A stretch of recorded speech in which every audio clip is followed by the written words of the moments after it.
suit. I'm not sure. That's a separate suit. It was filed a couple of months ago. Totally different suit. Wall Street Mouse Head, go fuck yourself. Good morning to everybody on the stage. I'm at work if I'm silent.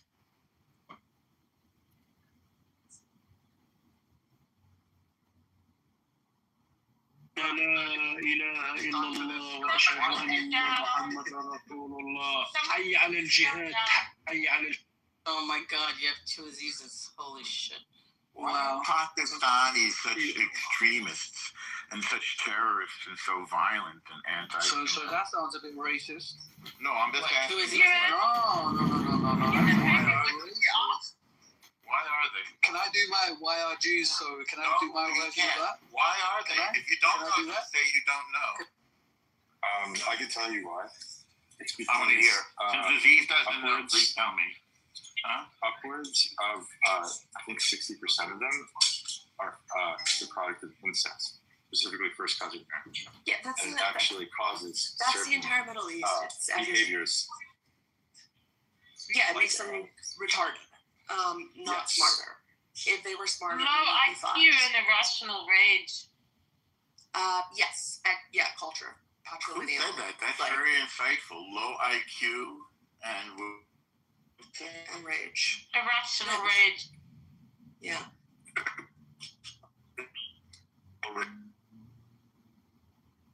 Highly emotional people. Dramatic. Very extra.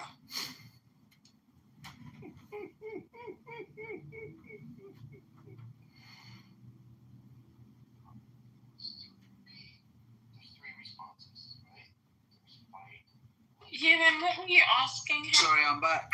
What did I miss? Your daddy told you need to come stock the cigarettes in the Habibi store? Say that again? Aziz, come in. Azizi, we need you to come stock the cigarettes, Azizi. You know what I think part of it is? What's this guy talking about? Weird pent-up sexual energy. For some reason, Aziz is a virgin. I just found that very strange. For public, Yes. For public. Yes.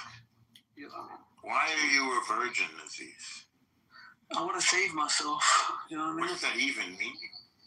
I mean, you wouldn't know, Norman. He wants to save himself for the perfect man. You sound like a blushing 21-year-old girl from the 1950s. I want to just, I just want to make, I just don't want to, I want to make love to a woman, you know what I mean?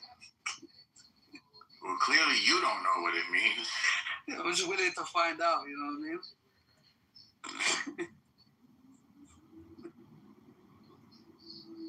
Yeah, because he already knows what it is to make love to a man, so now he wants to know what it's like to make love to him. Harry, let's be honest, you ain't getting no bitches, bro. Bro, I'm fucking married, you fucking retard.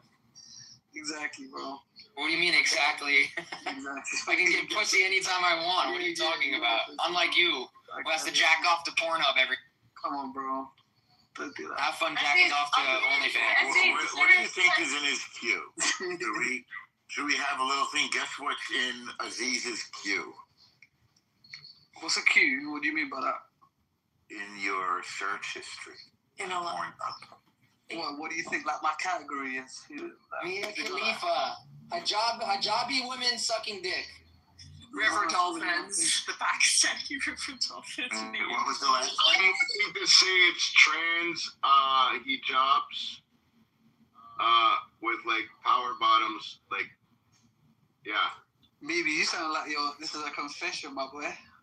No, I'm just saying if I had to pick, but you search, it's probably like cream pie That anal. was oddly specific. Cream pie anal? Yeah. Jesus Christ. Oh my Yeah, God. I think it's probably like Yeah, I'm not really cream pie anal, nah. Not really my thing,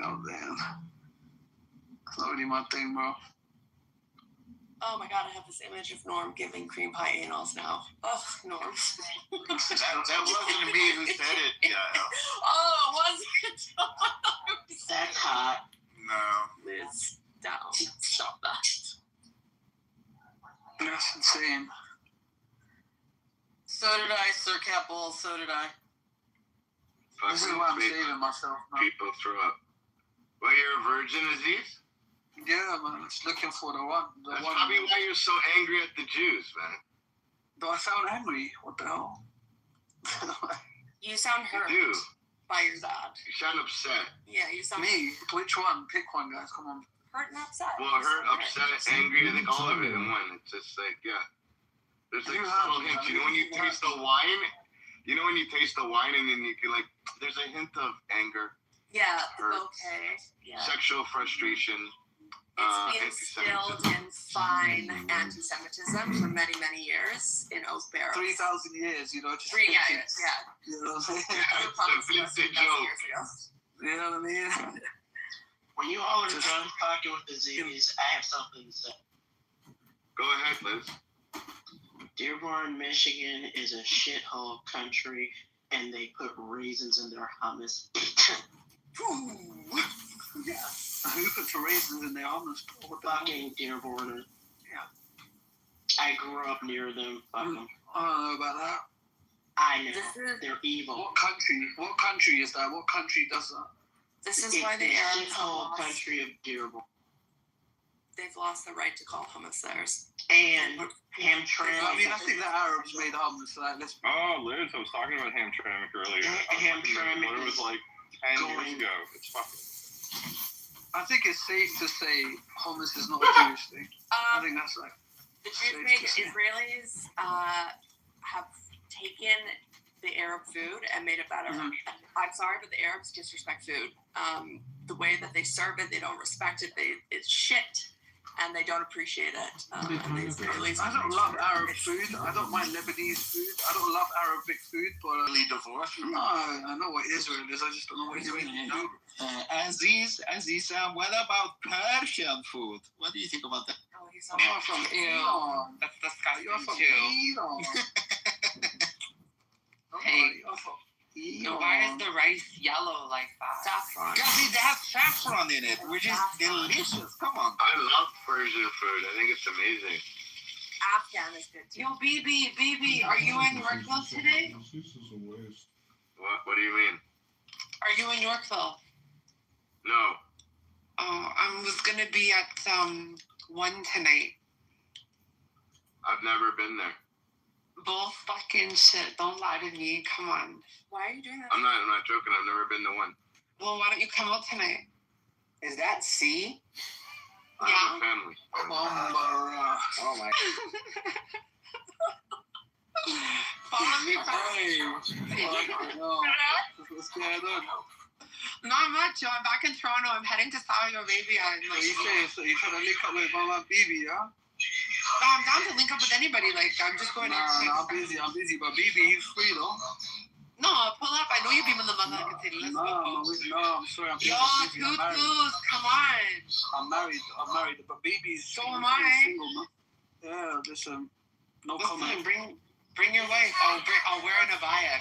Tell Harry, man. Harry will pull up with his missus, you know what I'm trying to say? Harry got lockdown too? Yeah. Nah, y'all go pop get married. Go pop a baby. Baby, man, come off the phone, man. That's your babe, man. What's going on? Yo, follow me back. Nah, I can't. My phone is broken. Hi, Sonny. Hey, Cookies. How are you? Aziz, I'll pull out with my fucking 9mm and pop you in the fucking head, bitch. Don't ever talk about my family again, pussy ass. What's your wife's name? Oh my God, Harry. Harry, what's your wife's Next time I come to London, bitch, give me where you're at, motherfucker. I'll come link up with you. Harry. West London, pull up. Can I say that? Pussy ass, skinny ass, packy little bitch. Describe your wife to me. You're a little skinny little packy bitch, bro. I'm I'm not skinny. Guys, my boy. stop. I haven't been here in a minute. Harry, You don't build like me, Harry. do you still have that song of Yale? Bro, you're a skinny, packy little bitch, bro. In real life, I'm back to you, bro. It's not Harry, no, please, Harry, do you still have that song of Yale that was passed around? Go suck a bag of dicks. Yeah, you're tripping. But Harry, describe your wife though. What she say? She's got black hair. What she saying? Brunette? Break it down, bro. I said, shut up. Don't start that. Don't worry, I'll come to London next time. We'll see who's the big boy. Yeah. Drop the gadgets to see what he is. There's a little Patrick come and try to defend him. His little fucking catty little shit ass, bro. Hey, sorry. I know you just came in, but this is a really weird room because Aziz is like pushing it. I don't think you should talk about his wife and his family. Let him talk about whatever he wants. He's a dirty, packy bitch. I don't think I give a fuck. He works in a Habibi store in the corner in London somewhere. He's a kebab stand. Him and his dad run a kebab stand. Wait. I haven't spoken to you. Entrepreneurs. Harry. Broke-ass motherfucker. I haven't spoken to you in 2 years. How are you? I'm doing amazing. I'm so happy to hear that. How are you doing? I'm good. I've been between New York and Canada. I'm heading to Saudi Arabia for a bit. But like, on the corner of the Porta Body Dubai, if you're over there, just be careful. Oh no, thank you to that. Or the Golden I Shower. didn't know you got married. Congratulations. Thank you. Appreciate it. That's awesome. Thank you. Everybody's like leveling up. Everybody's in relationships now. Everybody's happy. Yeah, we move on with life, you know. You live life. Life is short. You gotta enjoy it. Unlike these terrorist fucks that want to blow themselves up, you know. What's your wife do? She brunette? Like, describe her to me, bro. My wife is my 9mm hitting over your fucking head on your fucking face, bitch, and knock your ass out. That's my wife. She got short hair, like, tell me, man. What are you gonna do? Jack off to it or something? You fucking weirdo, bro. Yeah, shut the fuck up, you fucking. She's short, she's like 5'3", 5'5", bitch. Stinky ass packies, bro. Stinky. Stinky. Describe her, like, when she got curvy, like, break it down, bro. Tell me about her.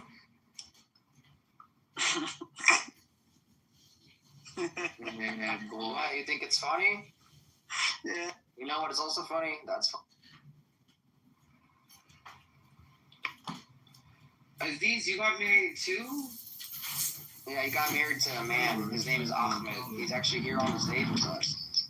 Oh, shit. His husband, Ahmed. You know, we don't really support the gays, you know. So, I didn't realize you were that way. Oh, I support the gays. I don't care. I don't care what they do in their bedroom. That's fine with me. I don't give a shit. If Aziz is gay, it's fine. That's okay, we know. But they're scared to say that they're gay because it's against their religion. So they tried to run a campaign about me saying that it was me in your video.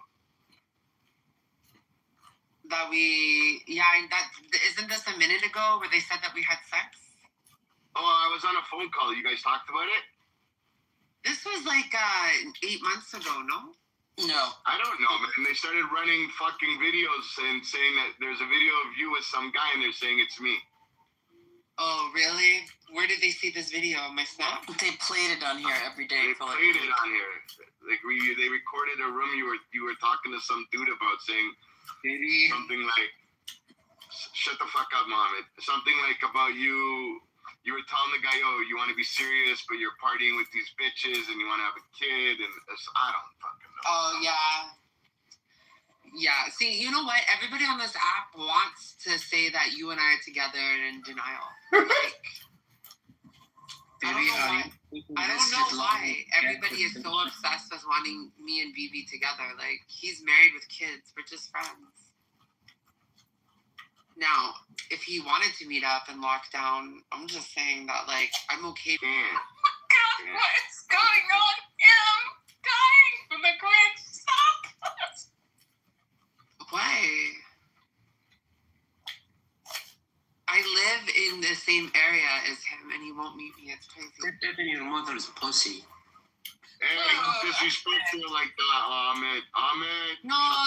BB. Meet me at a Coco Espresso bar. You know what? I'm gonna allow you to roast Ahmed. Bro, Ahmed wishes he knows what a pussy even looks like. Ahmed has never done anything to me. It looks like your face, Harry. Well, it must look really nice then, because my face is beautiful. Let's see it. Let's see your face. Oh my God, Sir It's in his Cat. PTR. Are you fucking blind or what? At least he's not hiding behind a fucking white paper. Oh my God, Ewan. Hey, what's up? Have you spoken to Shemi? No. Shemdrick, is she still around? No, I haven't in ages. Do y'all remember me? Yeah. I was supposed to meet with Shemdrick in New York, but I didn't want to meet like Randy without her, and it just became so complicated, so we deferred it. I was staying in Chelsea. Yeah, how are things? How's Toronto these days? I moved to. It's good. I mean, I'm not here so much. Yeah. I mean, I just got back from India. I spent most of my time in India. Nice. We're in India. Outside of Bombay. I'm going back in November. Sick. I'm going to go to the Middle East and then come back here, then go to India, getting servants, chefs, everything. It's really nice. Did they try to sexually violate you? I mean, I have rich men that know what's up. Like, they have wives, and they'll be like, oh, you know, like, blah, blah, blah, blah, blah. And then they say they have a wife, and I'm like, that's great that you're a Gujarati diamond marshal. How are you going to take care of me? Diamond emoji, diamond emoji, diamond emoji. Then he understands, so he goes from, let me take you on trips and dinner and this and that. And when I say, I'm just looking to get paid, then he deletes all those messages, and he's like, okay, talk to me when you're here. Like, guys are weird there. I'm like, fly me out. But I'll tell you, this is how I date now. First class lounge for Emirates. I make sure that layover is as long as possible. And before I land, I do my motherfucking makeup. And I walk around that lounge back and forth over the buffet and wait for men to walk by and start small talk and giggle and get like 6 numbers from serious guys with money. And that's it.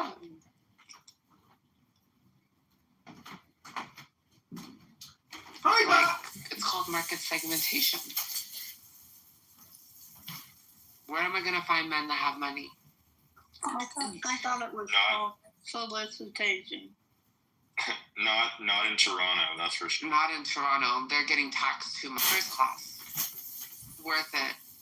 Fully aware of it. Have you been there for real?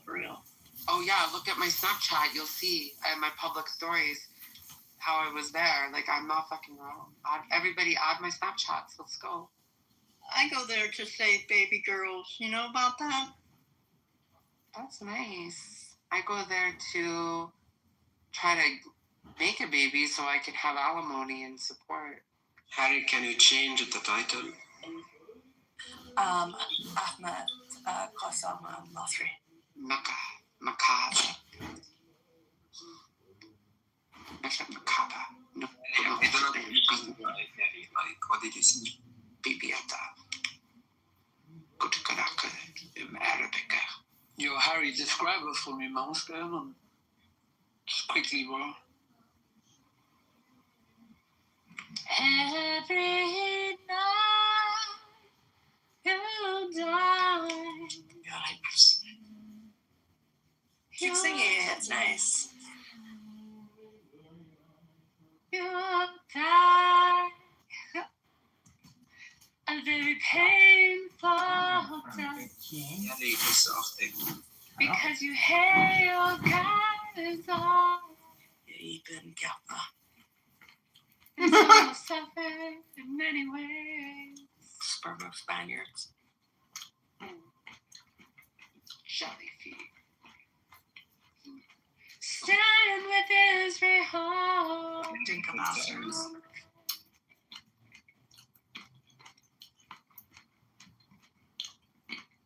You know what makes me happy? When I travel and I see Air Israel. LL. Fucking hate them. They're overpriced. I know, but it's just nice to see at airports around the world. You know, those airplanes can withstand like a missile. They're all like, well, that's why it's so expensive. So people don't shoot down Israelis out of the sky on commercial flights because they like to do this. But yeah, these incredible planes that are being fixed with all these technology. It's really cool. It's also fucked up that Israel, the only Jewish country in the world, has to have planes like this because everyone tries to keep fucking shooting down the planes. Like, that's actually insane. It's weird. It's crazy. It's weird that this is normalized. Not okay. It is. It's a strange thing that Jews have to have extra military defense systems on commercial airplanes like a 747 because there's a history of all these people shooting down and killing and taking them hostage. I mean, it's fucked. If you think about it, it's actually fucked. This is such a normal thing. Ahmed, shut up. I hope Muslim Brotherhood fuck Sisi and takes over Egypt again.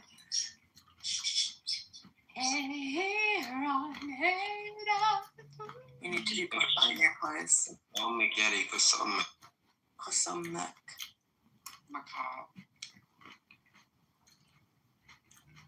Honestly, I'll be straight up with you. Like, I started dating this guy who's from Iraq. I'm over it. I'm not really into these kinds of Arabs. Like, they're ghetto Iraqis. As friends. And he makes weird sounds when we fucking suck his dick. Ew. And I just, like, it's just, like, I need a man that, like, maybe grown, but not go, I'm sorry, I can't even do it. I don't want to hear that from a man. Like, she needs a man that's grown in some spots on his body, but some other spots he's not grown.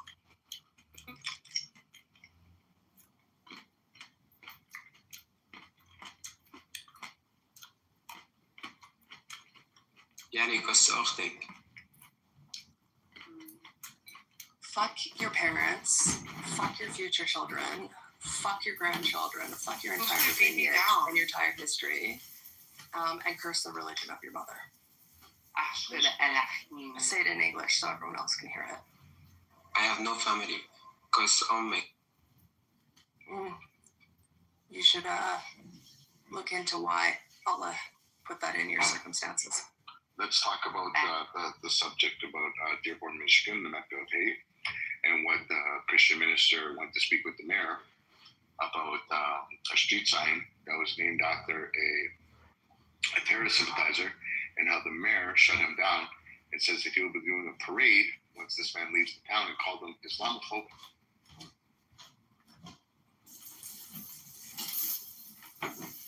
What do y'all think? I know we spoke about it in length for 2 hours now, and Ewan brought up a bunch of facts and information about what's going on in the UK and how America's becoming like that with grooming gangs and sympathizers and this pro-Pali movement, this leftist movement where it's a mind disease, and especially like in Dearborn, Michigan, and he pointed out Minnesota and some other major cities in the United States where this is becoming extremely problematic.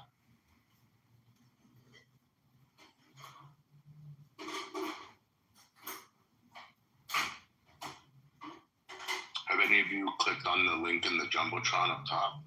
You watch it. It's pretty neat. Or just even read. It's a short little story.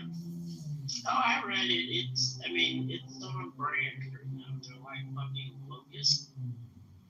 And every time they take over a city council, they don't say it's an Arab or it's a Middle Eastern council. It's suddenly a Muslim council. The Hamtramck, they call the first Muslim council in the country. I want to know what Joe's saying in the chat. Oh, you're up on stage. You asked if somebody's been to Dearborn. I think not. Are you defending the action? I've been to Dearborn. No, I'm asking if you've been there. Have you? I would never step foot in there after I seen the video of the mayor speaking. It's so Central America. How so? Yeah, explain. Yeah, well, it is Central America. I live about an hour away from there. Yes, I grew up in Detroit. It's literally 10 minutes away from where I grew up at. They used to put, actually it was struck down as unconstitutional that if you were caught in a Dearborn Park with you could be, the police could ask for your identification, and if your ID said Detroit, you would be escorted out. Dearborn has a long track record of anti-Semitism, anti-Blackness, anti-Americanism, and it's a shithole country of us. I'm less than an hour away, friend. I do believe you, but South Bend's not too far from there. It doesn't hold true here. So are you saying it's a great place to live? No, it's a place. It's home for some people. It's not for me. Yeah, so Gaza's home for some people too, and so is fucking Pakistan. Doesn't mean that what's going on there is good. I don't think I said that. I said I don't live there. Yeah. I'm not going to pretend I know any better, and you don't live there. Okay, but when there's a video of the mayor speaking at a town council meeting and calling a man that says, I think it's inappropriate that you would name a street after a terrorist sympathizer, and for him to be called Islamophobic, and the mayor saying he wants him thrown out of the town and he will do a parade, I don't need to go there. Yeah, that happens across the country. Where? Friend? Where, friend? Where, friend? Tell me where, friend. Well, if you shut up, I will. Can I speak? Mm-hmm. I live in South Bend, and it happens here all the freaking time. So a minister brings up the fact that there's a street sign in South Bend. I don't chew my cotton twice. So you're telling me a minister? Are you black? In South Bend said that, and the mayor called him Islamophobic and said he would do a parade. So you just said that. Yeah. His mayor was Pete Buttigieg. Figured out. Yeah, figured out. What the fuck's wrong with you? She's a crazy psycho bitch on this app, bro. Yeah, I'm as crazy as you are. No, you're just a psychotic bitch loony that hates your life. I don't know what it is. You're like an old 70-year-old woman that's like hates your life. You're 55. I'm sorry you're 55. Great. Well, you're fucking miserable. Well, you're stupid. Oh, I'm stupid. Oh, I'm so offended. There you go. See, you stupid ass. Oh my God, I'm so offended. I'm stupid. Harry, you're stupid. Harry, you're stupid. I don't know. She's just a Jew hater. She's a fucking big Jew hater, this bitch. So don't. She's gonna put on this. I'm a 55-year-old voice, and I'm so innocent. And I talk like I'm half dead. You can call me anything, but I'm not a Jew. Yeah, you are. I've heard you say shit in rooms. I've seen you write shit in the chats. You're a fucking Israel hater, Jew hater, piece of shit. You can't even quote it, asshole. I don't need to quote it. I know what I saw with my own fucking eyes, retard. All right, I'll be retarded for you, okay? I mean, you sound retarded. Well, you're judging me based off of the lisp I have. Asshole. Great. You sound like a retard. Maybe you suck some more dick and your lisp will go. That'd be in your dreams, not mine. I don't want Granny with no teeth sucking my dick. Thanks. I'm not gonna get into it. Harry, do you have a dick? Do you have a dick, Harry? I don't. Yeah, Ahmed, ask your mom. She loved. I don't think Joe is anti-Jewish, but I do think that she likes to fight. Yeah, she's a fucking anti-Semite piece of shit. No, I am not. You don't even know my family. Yes, I know everything about here in all the fucking rooms. You're an anti-Semitic piece of shit. All right, you say so. Are you a black? No, she's not black. She's white. I'm white, and my kids are black and Hawaiian. Because you kept talking about cotton and... Yeah, racist-ass jokes she's making, which means that she's racist also. All right, fine. I'll be quiet. You guys carry on. No, I'm just wondering, how did you learn to articulate your words like this? I just grew up like that. Why? What are you catching? It's the tobacco chewing I can hear. All right, I'm going to go down. You guys beat up someone else. I'm not in the mood today. All right, thanks for coming, man. God bless you. God bless, yeah. Have a safe flight. Royal, what's going on? I don't give a fuck what age you are, by the way. All the pussy ass bitches at the bottom in the chat writing all I don't give a fuck what age you are. If you're a disrespectful, Jew hating piece of shit, I'm gonna come at you. I'm not a fucking weak knee Jew here bending the fucking knee to all these fucking pieces of shit on the app. You're gonna come with disrespect, I'm gonna show you the fucking disrespect right back. So sire, sir, whatever your fucking name is, you're a piece of shit motherfucker too. You're a fucking Jew hater. You're the last person that should be talking about that. Julian, you're the fucking worst of the worst. You're a fucking fence-sitting piece of shit. You love shit in your ass. You love the fucking fence pole in your ass because you love to sit on the fucking fence. So shut the fuck up and keep your fucking opinions to... Okay, so there's two guys that I want to know if you've heard from. Remember that Mo guy from New York with the big muscles that was like always following Yael? He was on about 2 weeks ago, but he hasn't been around a lot. And It's then just a Mo, girl's title. and then there was Why- that Mo. What's wrong with the title, Royal? What's wrong with the title? I'm from Michigan. I'm from that area, and I do not agree with it being a haven of hate. No. Okay, so if there's a question mark, it's saying Dearborn, Michigan, the Mecca of hate, question mark, is it? So did you see what happened in the news? Did you see what the Christian minister asked the mayor? No, I didn't. Oh, take a look at it. Then I'm pretty sure you might agree with the title, or you may still not think it's hateful. Who knows? But have a look at it. So the mayor called. Well, I'd rather you look at it so I'm not feeding you info.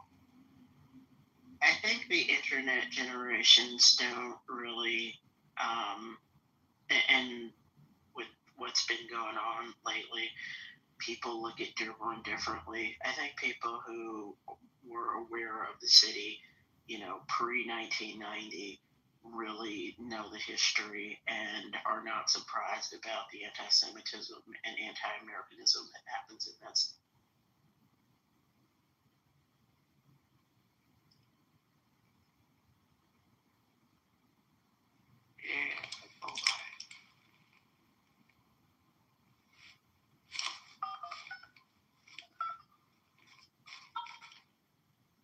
What encouraged the title? Just the way the mayor spoke.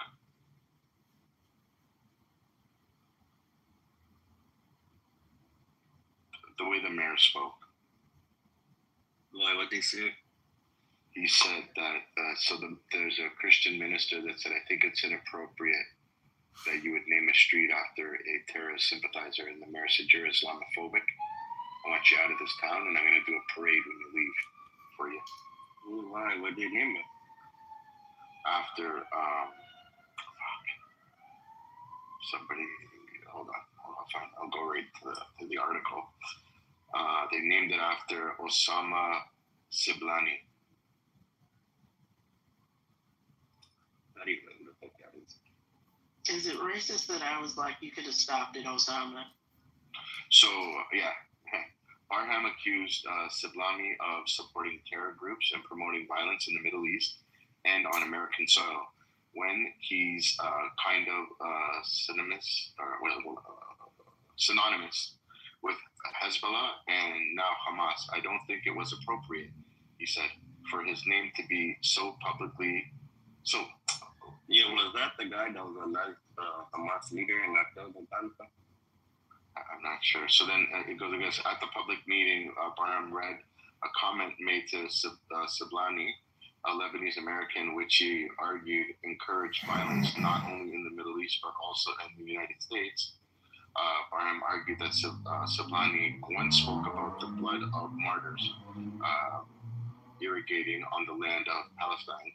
He quoted Siblani as allegedly saying in a 2022 speech, "Believe me, everyone should fight within his means. They will fight with stones, others will fight with guns, others will fight with planes, drones, and rockets." Siblani rejected Barham's allegations as false, telling Fox News Digital he was the only person to oppose the street sign. He said support for the honor has been widespread, adding thousands of residents in Dearborn across Michigan and throughout the country have praised the sign recognizing my more than 4 decades of service. Sablani also argued that Barham's claims were based on false information and bias. Barham told Will Chain that he lived in the Middle East for a time, and he said he fears what he referred to as a flow of hostility from Muslim majority countries into the West. Dearborn Mayor Abdullah H. Hamoud defended the decision, saying Sablani had contributed greatly to the community through his decades leading the Arab American news. He dismissed Barham's concerns and told him to close his eyes if he didn't want to see the signs.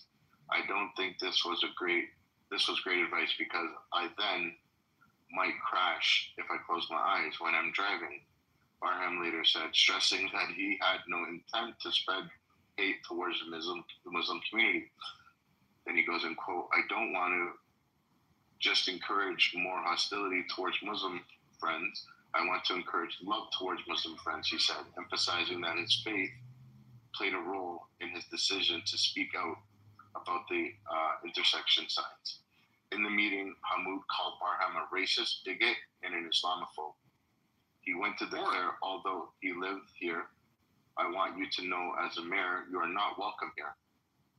And the day you move out of the city will be the day I launch a parade celebrating the fact that you moved out of the city. Wow, interesting. Very interesting. It's interesting how he thinks that as a mayor, he has the power to kick somebody out of a city in America where that's part of your constitutional right to travel freely anywhere you like, to live wherever you like. But I don't know, these Muslims think that they're going to come into America and change the law and the Constitution. It's very fucking hilarious, actually, because they want to honor a guy who was a fucking terrorist sympathizer and put signs on the streets in America for him, like we're in fucking Judea and Samaria with the PLO and Mahmoud Abbas. It's very fucking hilarious. And they want to pull out the race card. Like, Islam is a race. First of all, it can't be racist. Islam is not a race. Second of all, it has nothing to do with Islam. It has to do with the individual itself. So that's what they like to do. They like to tear apart these little fucking pieces and make it a whole thing where they're the victims. They love playing victims. Haven't you realized that they're the victims, except they are the majority of population in the world almost. And they want to play like they're the victims. It's fucking hilarious. Stop with the crying. No one has sympathy for you fucking terrorists. No one has sympathy for you guys. Fuck your stupid sign and fuck you motherfuckers, okay? That guy had every right to do that and say what he's saying, and that sign should not be there if this guy's a fucking terrorist sympathizer. Not in America. You guys can take that to your fucking Muslim country and do that in your fucking Muslim country, okay? What did the sign say, and who was the sign of? Fuck the sign, but yeah, I hear you. Well, that's what all the outrage is over. That's why it's a sign of the name of the guy. They want to put the name of a guy on a sign, on a street sign or some shit to make honor of him. In America, we put that for fallen deputies who fall in the line of service, in the line of duty, got hit by a car while they're doing a traffic stop, got killed. Honor a deputy who put their life on the line. Not some motherfucker who was talking about Palestine or some shit like this. Has nothing to do with America. We don't need to put signs in America for these fuckers, okay? They want to do that, they could put a sign in over there for them. We don't need to do that in America. What question for you, brother? Only you, that's it. You know how you just said, Muslim people don't need to come to America and change the law. They're Muslim. It's not America, right? But there's a whole new bill. A Jewish guy posed the bill saying anybody that makes any type of racial comments or posts towards Israel should get their passport revoked in America. What's up with that? And the guy's not even American. He's Jewish. He doesn't even live in America. You can be Jewish and be American, you fucking retard, first of all. But he's not an American citizen. He's Israeli. He works in the idea. Yeah, what's his name? I'll get a thing for you. Okay, get the article for me too, by the way. All right, buddy. Because you when people say things, they leave important information out. Move that fucker retarded down to the audience. Okay, cool. So, yeah, when you say things like that, people tend to leave important information out. Like, some of the words that you said are not 100% accurate. So, I would like to read the article, and then we can talk.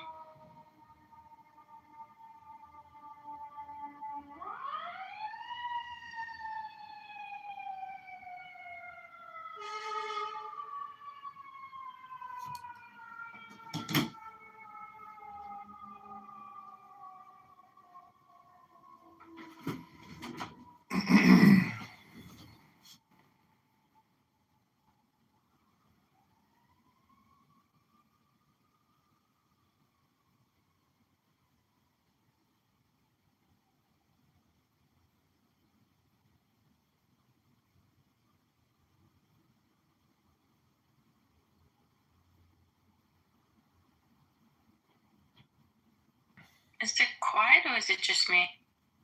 It's quiet. It's because there's a storm coming. I was about to ask What were you gonna ask? if it was quiet in here or if I was in the Matrix.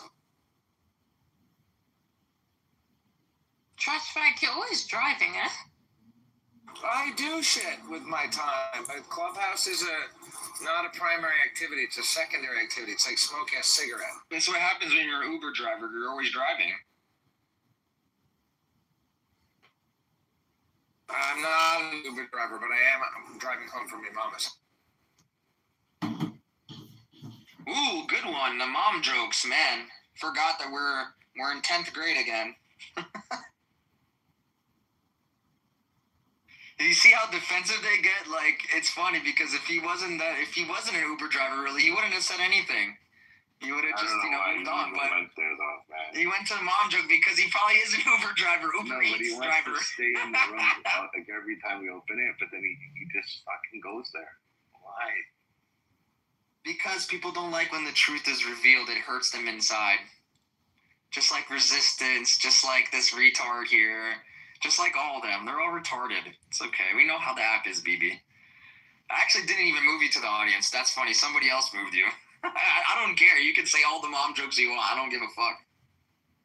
It just shows that you are really that person that I said you are. Because if you're that defensive over it, then it means that it hurts you that badly.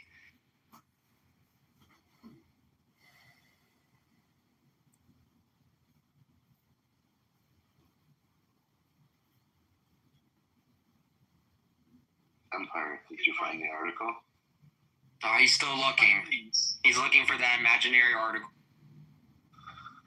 Daniel, is that something you want to post? Up top? Yeah, I'm kind of reporting news. Should I post it? I will tell you, but what it is. I'm reporting again news that probably again didn't reach mainstream media because it doesn't align with the narrative. And I would love if there are any pro-Palis to hear what they say. So basically, UNICEF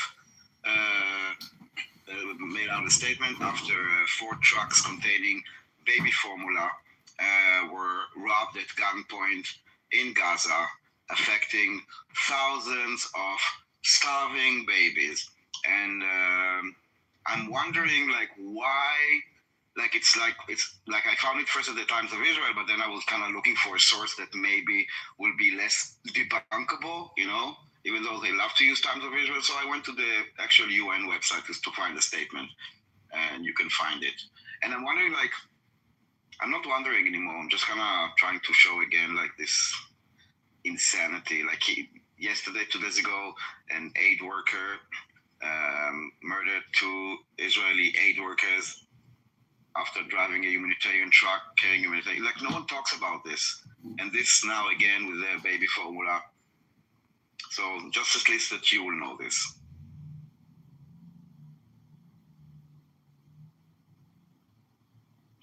Okay, Empire, you posted the link.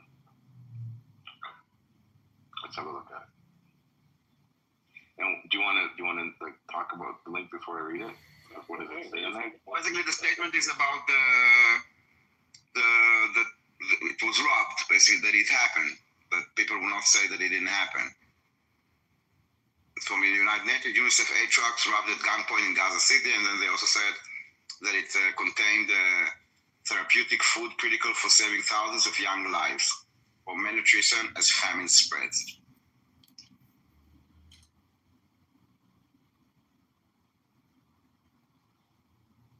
It's like they don't see that the humanitarian crisis is what Hamas is trying to achieve here, not Israel.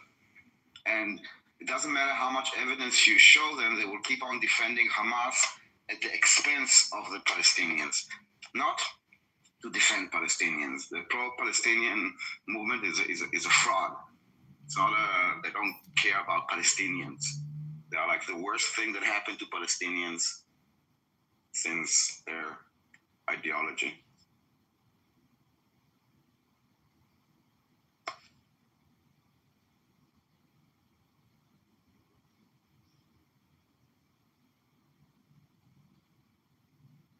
By by the way, Emperor, what you posted there is completely 100% false. So it's false. Just because somebody posted it on fucking Twitter doesn't mean that it's real. The claim isn't true. There's no bill that has been introduced to Congress that would explicitly allow Marco Rubio or anyone else to revoke U.S. passports solely for criticizing Israel.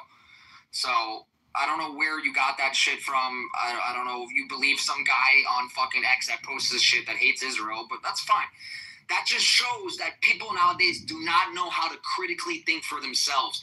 They have to have retards on Twitter think for them. And they believe everything they see. They're so indoctrinated by the internet nowadays. It's fucking insane to me. Something like this would happen, America would be on flames. Like, everybody would be talking about it. Everybody would be criticizing it. It wouldn't be just one post of a random person on Twitter. It would be like everywhere. It's free speech. It is everywhere. I've heard it 3 times in the past week, and I did a search, of course, and there's not even a bill in committee that says such a thing. It's like just completely fictitious. It's crazy. It's all over the news. I'm seeing that too. But there's no actual television. No, I know, but there's actually no bill that's introduced. I don't know. It would violate the U.S. Constitution. Emperor, are you even American? No, he's Canadian. Okay, there you go. That's all I need to know, because he doesn't understand the U.S. Constitution then, because at the end of the day, it would violate the U.S. Constitution. So what the bill that actually happened, that the bills in question was they did in mid-September, was they introduced the Department of State Policy Provisions Act. This is a part of a larger package aimed at reorganizing the State Department under the Trump administration.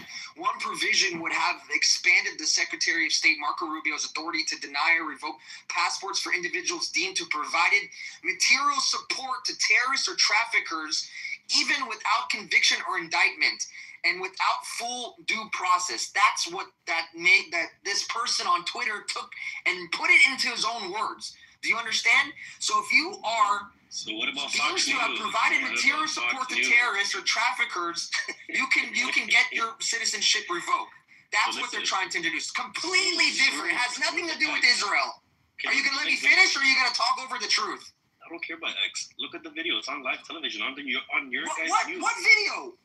Well, look at it. Post in the chat again. On live YouTube is live television? It's a clip from Fox News, which was live when they were Fox talking about News.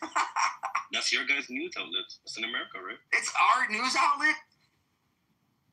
Fox News is in America, is it not? Do you know how many other fucking news outlets are in America? It's owned by Americans. What the fuck does that mean? CNN is also owned by Americans, and they hate Trump. So what is that supposed to mean? Is that true? It's also on CNN. You are the most retarded person in the world. I swear. I mean, I keep meeting new retards every day on this app. It's your guys' news, buddy. You're saying so because it's reported on the news, it is true? It's your guys' suggestion, and I never said the bill went through. It's not my suggestion. It's Fox's suggestion. No, it's your guys' citizens. Empire. Oh my God, this guy's retarded, bro. When people get proven wrong, they don't know how to say, you know what, I'm wrong. You're not. You know what, you're right. I know I'm right. You don't need to prove yourself. It's okay. No. I'm saying that I'm right, not you are. No. You're wrong. I literally read to you what, and then you're gonna post a video. Like, I read to you everything. I can give you the exact number as well if you want. The exact fucking the bill, the actual bill that they want to introduce. HR 5300. You can go ahead and you can look it up. So you're admitting your news just reads propaganda and just imagine. Yes, I'm admitting the news. Yes, CNN, Fox, MSNBC, all these fucking shitty news outlets, CBS, they're all shit. So do you have a problem with that? They all talk about how good Israel is, so I know it's celeb. Who talks about it? CNN talks about how good Israel is? Really? All of them do. Really? Can you provide me evidence to show that? 100%. Show me one clip you can find something about a Palestinian person, a soldier died. Why are we letting this guy talk? Because we like the retards to expose themselves, Sarah. Let them expose themselves. How retarded they are. Yes, sir. Like, I literally read to him the actual bill. Has nothing to do with Israel. Empire, are your parents cousins? Of course they are. Sarah, you did a good job. He's out. I don't know if he left himself. Did somebody kick him or did he leave? He left. I didn't kick him either. He took the eject airways, guys. I mean, like, fuck, because he posted a video from a news outlet, like, it's crazy. I knew about this. It's nothing new. Like, they're not going to be able to revoke someone's passport because about Israel. It has nothing to do with that. But if they violate the federal law, which is giving materials to terrorist organizations or supporting them in any kind of way, yes, then that's what they want to pass. They want to pass something like that where they can revoke your U.S. citizenship. So, and I think they have every right to do that. I think they should do that.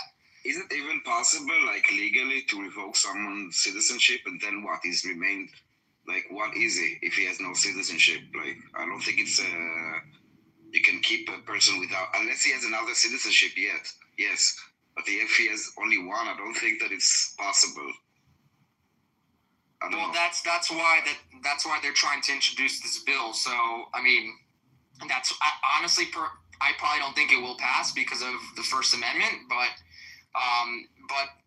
you know, what happens is they find somebody that does support terrorist organizations, like any kind of financial support or any kind of material support. Why they can go to federal prison? Why it's the First Amendment if you provide support? It's not about speech. Well, then it's not the First Amendment anymore. Then you're violating federal law when you actually, that's not a speech at that point. So he's trying to say, his initial argument was that, where is it? You can scroll up here in a second. He wrote something about it. Where is it? He said that pretty much if somebody was criticizing Israel, that they would have, he posted it, the X post. Where is it? Here it is. He started the argument about the Dearborn mayor. Oh, somebody removed him. That's why he was gone. Fuck. Yeah, he jacked their waves out of the room. Here it is. It says, a bill has been introduced to Congress. Oh, fuck. I lost the page now. God damn it. Basically, it was making a bullshit lie saying a bill's been introduced that would take away someone's U.S. citizenship, U.S. passport if they criticize Israel. When I read the exact, you know, definition of what the bill actually states, has nothing to do with Israel at all. So it's the authority to deny or revoke passports for individuals deemed to have provided material support to terrorists or traffickers, even without conviction or indictment and without full due process. That's what that is. So I think that they kind of know that those that are against Israel are basically terrorist supporters. So when they say condemnism, it's being pro-Israel, because if you're countering terrorism, you're supporting Israel. They made the connection, basically, between those two things. Listen, they're doing it right now. That Mahmoud Khalil guy from Columbia University, he's gone. He's going back to Syria or wherever the fuck other country he's... Syria or Syria, they haven't decided. Yeah, whatever, who cares? Let him go to any... I don't get him out of America. Because they saw what he was doing was against what you should be doing when you have a residency or a green card or whatever it is. You're still not a citizen. You're still not a full U.S. citizen. So there's still things that you need to obey by in order to keep that, that good tenure with the USCIS. So, yeah, Harry, this is some of the privilege that I've received. Yeah, you're invited here. You're there. You're not here. It's like driving. Driving is not a right. There's no to drive. It's a privilege granted by the state. You got to take tests. You got to do this. You got to do that. Then you get a driver's license. Privilege. So being in the U.S. So you get to be a citizen is privilege. What? Why is the ACLU defending him? Can't hear you, Randy. Why is the ACLU defending him?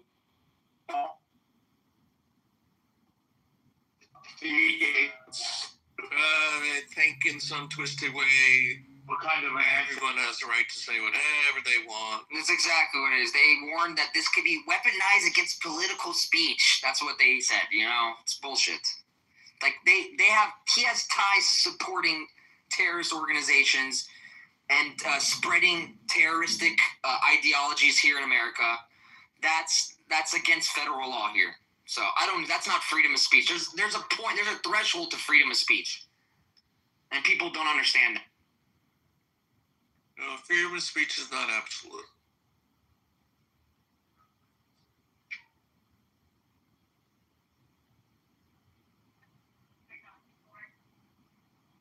you want to come to America, be an American, and pay taxes here and live like Americans do, that's great. But the minute that you violate any federal law, I don't give a shit. Like, you should be going to jail or you should be deported. That's it. You know? Fuck that shit, man. I don't want those people in our country. Because we're going to be like Europe one day. We're going to be like Dearborn, Michigan one day. All of the United States, if not. About time Matali was kicked out. Yeah, it only took like almost a year for it to happen, right? So after one judge wanted to not allow it to happen, and then finally the other judge said, you know what, the guy, they found something. They found him lying on his fucking paperwork for his green card. So that's illegal as fuck. You can't just lie and leave out information. So that's it. You're fine. There's a whole story now behind Mamdani and his status from green card to citizenship. There could be a lot of shit down the road for him as well. Oh, that would be great to see. Hopefully they can investigate into that further. Let's see what happens with that. Because that dude's also sketchy as fuck. So I want to know where his money's going. Oh, he's a big Jew hater for sure.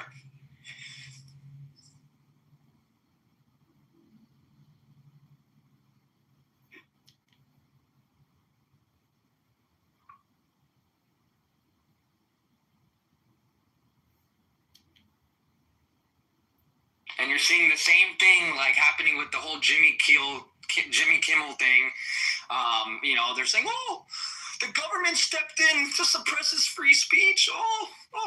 So we're going to let people on live television advocate for murdering people, assassinating people here in America. That's where we come to as America, as Americans. Like, that's insane to me. And this is how shit the left is. This is how deranged and delusional they are. So anybody that advocates for anybody's death or assassination should be taking off of there. There's freedom of speech to a point, right? When you're inciting somebody's death or you're, advocating for death of somebody, that's against the law. You shouldn't be doing that. That's not right. So, fuck Jimmy Kimmel. Jimmy Kimmel can't even fucking say his stupid name. And he's not funny at all, by the way. I don't know who even watched the show. Stupid ass.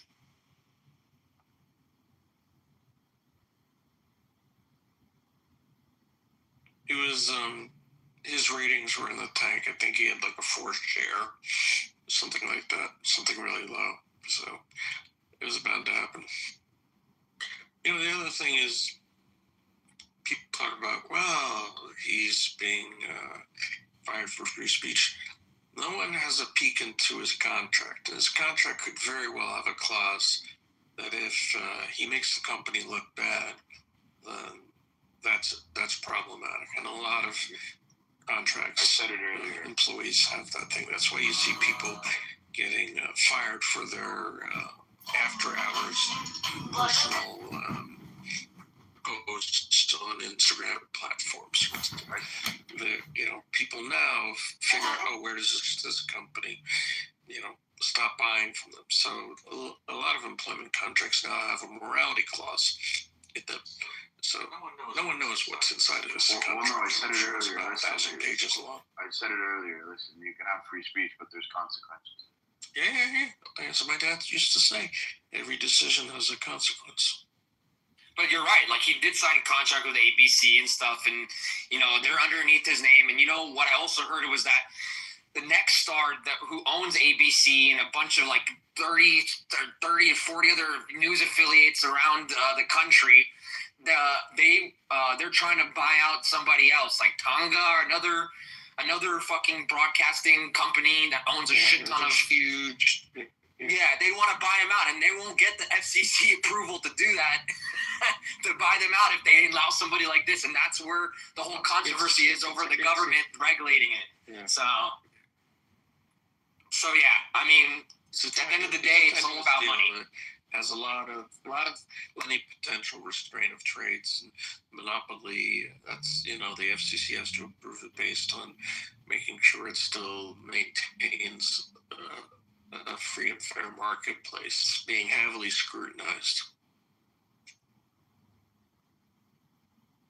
And when the FCC before they did anything, the head of the FCC, the chairman of this, he said, this is a problem. We can do it. ABC can do it the easy way, or they can do it the hard way. And if they do the easy way, that's fine. If they do the hard way, we, as in the FCC, have a lot of work to do. That was an ominous statement.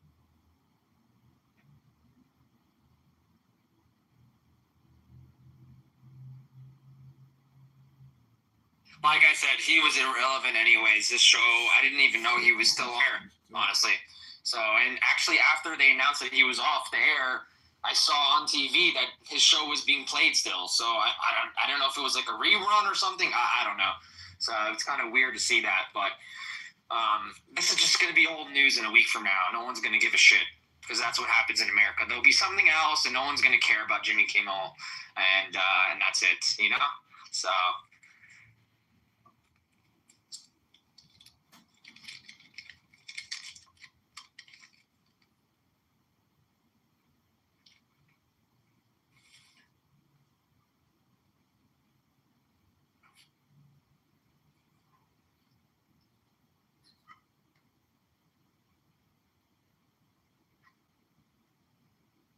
But yeah, the thing in Dearborn, Michigan is just fucking ludicrous, bro. That shit's insane. That shit's happening in America, man. That they're gonna name street terrorists just like they're doing in You're breaking up. I couldn't hear you.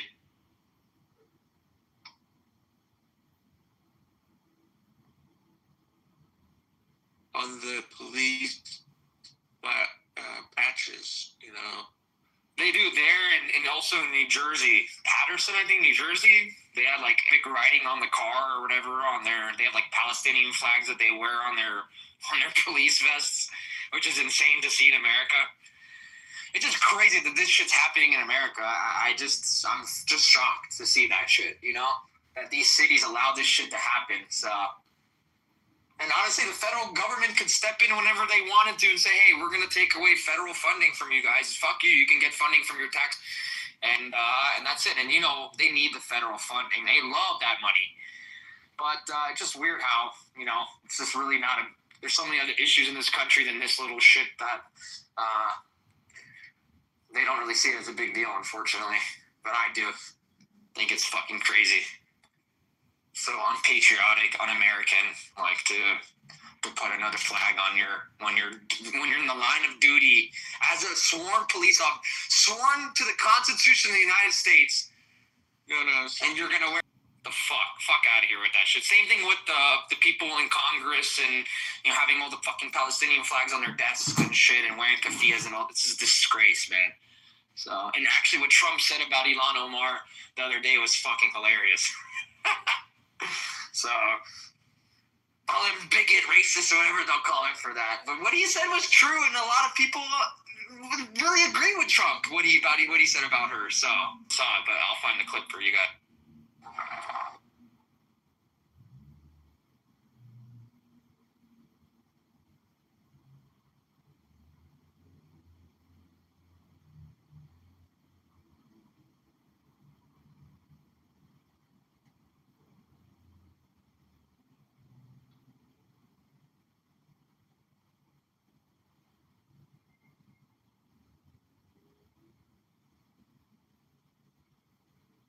Like, he basically said that she should be impeached, which is true. Somebody like that should definitely be impeached. It's also Rashida Tlaib, AOC, all these treasonous pieces of shit that don't like America, yet they're in our government.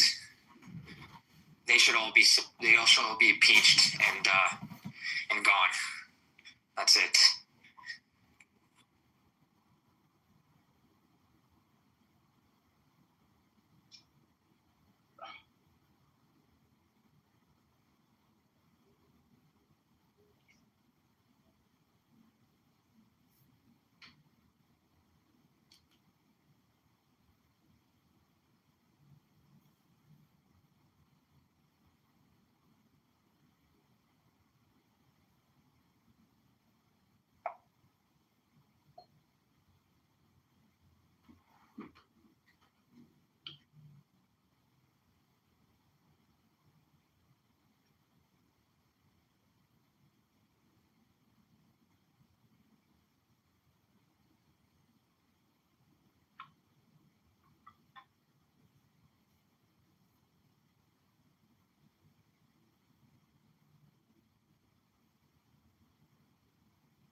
He said these people come from a place with nothing, and they come to our country and tell us how we should do things here. Like, fuck that shit, bro. Go back to your shithole countries and you guys could do that over there. Don't come to America and violate our constitutional rights here. Let's see what You self-proclaim, just like Mahmoud Abbas, just like Yasser Arafat, just like all the Palestinians who have been feeding on the pain of the Palestinian children. You are a parasite, a bottom feeder. This is what you are. So before you speak against the Prime Minister of a democracy and accuse him of being a terrorist, you need to look at yourself in the mirror. You have been supporting Hamas and it's recorded against you for eternity. So don't play the game now that your fight is for the children in Gaza. This is not your fight. You know who's fighting for the children of Gaza? The IDF. That is killing Hamas. That is uprooting Hamas so the children of Gaza can have their freedom after 36 years of slavery. Those are the ones who qualify to speak on the topic, not you sitting in your comfort. And you want to have an opinion about it. All right, this is the problem that we have dealing with scumbags like this. All right, let me authorized you to speak on behalf of the Gaza. So in Gaza, in the Palestinian society, are there people who are sick and tired of Hamas? Are there people wanting a change, but they can't express themselves? The vast majority of Gazans up to October 7 and on the day of October 7 were supportive of Hamas. If I tell you otherwise, I lie to you.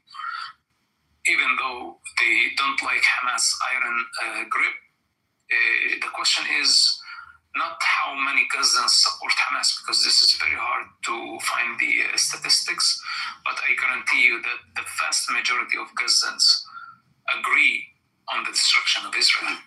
First of all, we need to understand what is the problem, because from a personal experience with the Jewish people, all I saw, the most amazing, most productive, and most successful nation in the world that don't harm anyone else.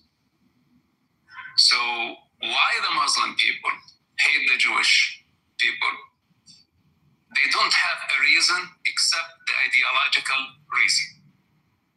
And that is, in some Islamic texts, they say that Muhammad had a problem with the Jews and Muhammad is their prophet, so they follow his footsteps.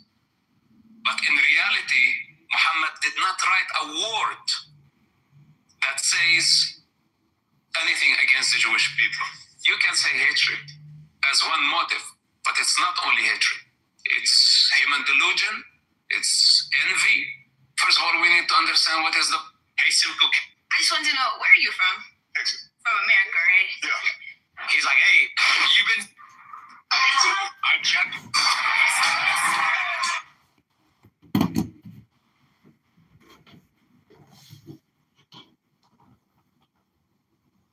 Yeah, I really like that guy. I mean, he speaks like fucking the truth. He speaks facts. Like he's been there. He's experienced that. He grew up in that fucking environment. And these motherfuckers here will still spit all over what he's saying, like he's lying or some shit. I mean, it's the coming from firsthand view of this guy's life, of what he went through, when he fucking grew up seeing, and they think it's all fake. Like he's doing it because they're paying him money to do it. It's fucking insane. But he's been doing this shit for years, way before even October 7th happened. I mean, he's been doing it for a while, so it's nothing new. I think he was actually on X Spaces at one point. I remember he was like in a room there talking about. They had interviewed him on there. But yeah, I think he's definitely somebody. You know, if we want to see peace, they would all have to be mindset as him. Because there's no peace unless they don't have the same mindset he does, which is a Western value mindset, by the way. Ceasefire now and globalize the intifada, or they carry a sign that says stop the genocide while they're chanting from the river to the sea. They are very contradictory, without moral compass, driven by hatred and hateful indoctrination. They want a ceasefire, and they mean deep in their hearts they want Israel to It's not about ceasefire. It's not about saving human lives. It's not about saving the children in Gaza. If they really want to save the children in Gaza, then they must work very hard towards removing Hamas from power. Had they condemned Hamas from the beginning, had they rejected barbarism and indiscriminate targeting of civilians, we wouldn't be here. This war would have not stayed this long, and the collateral damage would have been much less than what we are witnessing today. They scream ceasefire now and globalize the intifada, or they carry a sign that says stop the genocide while they're chanting from the river to the sea. They are very contradictory, without moral compass, driven by hatred, spreading hateful indoctrination. They want a ceasefire, and they mean deep in their hearts, they want Israel to surrender. It's not about ceasefire. It's not about saving human lives. It's not about saving the children in Gaza. If they really want to save the children in Gaza, then they must work very hard towards removing Hamas from power. Had they condemned Hamas from the beginning, had they rejected barbarism and indiscriminate targeting of civilians, we wouldn't be here. This war would have not stayed this long, and the collateral damage would have been much less than what we are witnessing today. They scream ceasefire now and globalize the intifada, or they carry.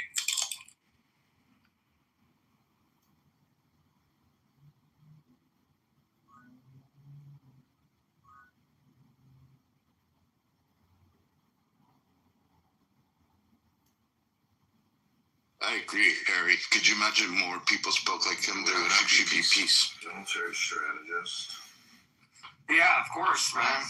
If the Palestinian people thought like how he did, bro, all the fucking Muslims that hate Israel thought like that, then yeah, we would have no worries at all. We'd all get along. They're all radicalized, dude. They're all radicalized. I think there's way more than 10% of the Muslim population that are radicalized. I really do, because maybe they're not radicalized in the sense of like they want to go and commit a terrorist attack tomorrow, but like they have those radical views, like Aziz and all these motherfuckers that come on this app. I think they're way bigger, and even the ones that are like in like in UAE, Saudi, and stuff like this, they all fucking hate Israel still, bro. They all fucking hate Israel. It's all bullshit, man. It's all bullshit. Yeah, I agree. I think with the numbers wrong. I don't think it's 10%. I think it's 90. They actually estimate this to be around about 40%, 30 to 40%. And if the Muslim population in the world is 2 billion, well, that's a shitload of people, isn't it?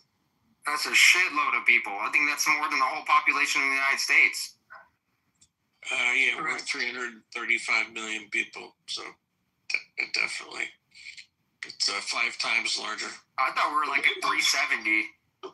Yeah, I thought you guys were. But what does it say about the people that aren't speaking up? Aren't they just as equally as bad? Alhamdulillah. I agree, and I think maybe there's reason. There's multiple reasons. One is they're afraid for their life or their family's life, or the other is that they really don't care too much. But if they were put in the situation to say something, they would say something against Israel, of course. So, or Jews or whatever it is, anything against the West. So, because look, a perfect example of it is look at Dearborn, Michigan, like the title of the room. Look at that. They made a whole fucking city to themselves for what they want. If they really wanted to be American, it was that leading portion of American auto industry way back when. They took it over. They didn't make it. They took it over. There you go. That's a better word. I should have said that. You're right. They took it over. I'm not trying to be critical on you, but no, but you're right. It's not they didn't make it, but they took it over and then they made it what they wanted it to be. There's a Ford plant there. I mean, there was a heavy industrial city. Yeah, because we let these lefty libtards take over, and the lefty libtards say, "Oh, it's okay. Bring whatever you want. We love radicals. We're radicals ourselves. We can get along very well." You know what? It's so important what you're saying right now, because they told us they were going to do this, and they did it. So now when you have like the trans choir saying we're coming for your children, take it serious. They're coming for the children. When you have people screaming from the river to the sea, they mean it. When you have people screaming bomb Israel, they want to bomb Israel. They're not just holding a flag like joking. No, it's serious. Those are terroristic threats. Take it serious. Because everything that Muslims said they wanted to do, we're coming for the government. We're going to be in power. We're going to be in police. We're going to be the doctors. We're going to be and they've done everything. We're going to take over cities. They've done it. They didn't not say they were going to do this. They warned everybody, we're going to do this. And they did it. So I suggest everybody that's in this room, if you care about your family, when somebody tells you something, don't just fluff it off like, they're just talking. No, they're going to do it. They mean it wholeheartedly. Yeah, look, they did it in Europe. They did it in Australia. Pretty much all of fucking Southeast Asia, they did it. So yeah, I mean, America's next, pretty much. So unfortunately, that's what we're seeing now. Paterson, New Jersey, Dearborn, Michigan. I'm sure there's other little smaller populations of them in little cities and across America, but it's just fucking crazy. And this has been going on for years, by the way. Dearborn, Michigan isn't anything new. That's been going on for a long time. Lewiston, Maine. What? Lewiston, Maine. Tell us what's going on there. It's a very Muslim area. It's like a very Somalian area. It used to be, it's kind of like Detroit. There's a lot of towns in Maine that are like mill towns. I don't know if that makes sense to you, but like there's a history of lumber industry in Maine. And so there's a lot of towns that were supported by the lumber industry back in the day. Even before the auto industry, Bangor was a lumber town. And so a lot of these towns are on the river, not on the ocean, but that's important for the lumber industry because they were cutting trees up in the woods and floating the logs down to the ocean along the river and milling them along the way. And Lewiston was an old mill town that then kind of been in the 70s, 80s, 90s was like a shitty crack town, like a shitty rednecky crack town. And now for the past 20 years, or maybe even longer, has been, but certainly over the past 10 years, anyway, it's a Muslim place now. It's for Muslims and crackheads. But it's coming up. It's kind of like, it could be considered like the Brooklyn of Portland or the New Jersey or a lot of people who are getting priced out of Portland are moving up to Lewiston. But that's also where like last week, there's like a bunch of Somalian drivers who don't know how to fucking drive and they're like jumping their cars on the sidewalk and killing people. And anyway, too, there was like a 69-year-old woman and then a 75-year-old woman who were hit by these foreign drivers who don't know how to fucking drive, and they're just hitting them with their cars. It's very scary, actually, because you trust drivers on the road to not fucking hit you with their car. But imagine if, like, the average driver maybe had you had to look out when you're walking on the sidewalk, like, look out, a driver, Yeah, it's fucked up. Yeah, well, you could thank fucking Biden administration for that, because they let in whoever the fuck came through the border during his 4 years as president. So, yeah, and we saw a lot of other things. We also have these weird laws that I think could be changed and updated. So, for example, there's one law that says that you don't have to take driver's ed if you're over the age of 21. So if you move here from Angola and you have an Angolan driver's license, you don't have to take driver's ed. You do have to have a learner's permit before you get a driver's license in the United States. But a lot of these people, like the two women who were just killed by these two drivers, both of them are like 35-year-old men, drivers, random guys, who have learner's permits as a 35-year-old man. And I think if you're a 35-year-old man moving here from Angola, first of all, make sure it's legal citizen, and if you're illegal, then get the fuck out. But even if you're a legal immigrant, you should take driver's ed because you have to learn how to drive in America, not fucking Angola or Indonesia, because we drive with rules here in America, or we're supposed to at least. Yeah, right. In New York, they drive with rules. We're supposed to follow the rules. It's not like Israel with the beeping, with the constant beeping. Yeah, New York's all the same. New York's even worse than Tel Have you Aviv. been to New York? Yeah. New York is beeping every fucking 2 seconds. 1 second. Tel Aviv. Yeah, New York is like the city of the whole world. So all the people, all the shit drivers from the whole world come and drive in New York City. And if the light turns green and you do not move within a millisecond, you get a horn honk. It's like, give me a break. Yeah, no driving in both cities very well, Tel Aviv and in New York. And trust me, New York is even worse than Tel Aviv.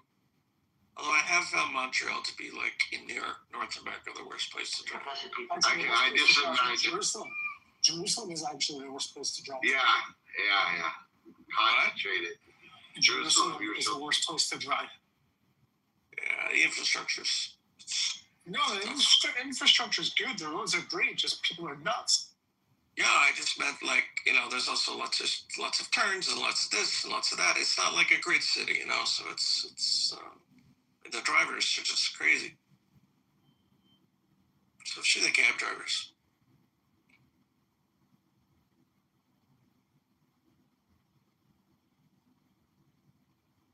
Anyway, New York is going to turn into a shithole shortly anyway when this Mandani gets voted in to become mayor of the city. He just got the endorsement, the Democratic governor of the state of New York. Just of another course. reason. What do you think? Well, she's Another reason to hate Kathy Hochul. Kathy Hochul is a piece of shit. She always was. She's a socialist, Marxist piece of shit. She is only doing this because she is going to run for re-election. And she was finding out. Yeah, well, the thing is this, right? At least Stefanik has not announced her nomination yet. Announced her intent that this can continue. This guy Mandani, by the way, has talked about in the last... in the last 1 week... Yakov, one sec. The last 1 week. Just I want that to be the meth. His connection is bad, so I don't think he's hearing you talk. No, I can hear. Yaakov. I'll just mute him and he'll Listen to this. Listen to this. I had I sat with the Israel General Counsel of New York 2 days ago in his office in the city. And he was telling me the following, that they have been told that if Mandani wins, expect that the Israel Day Parade will not be funded or supported by the city in any way.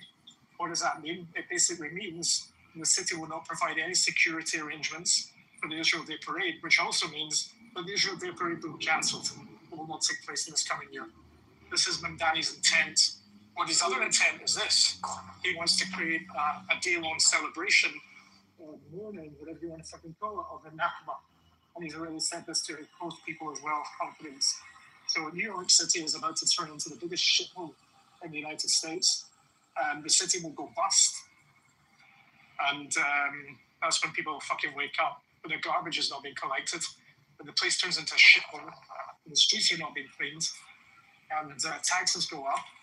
It's just it's disgraceful. It's a fucking disgrace. This guy's a piece of shit.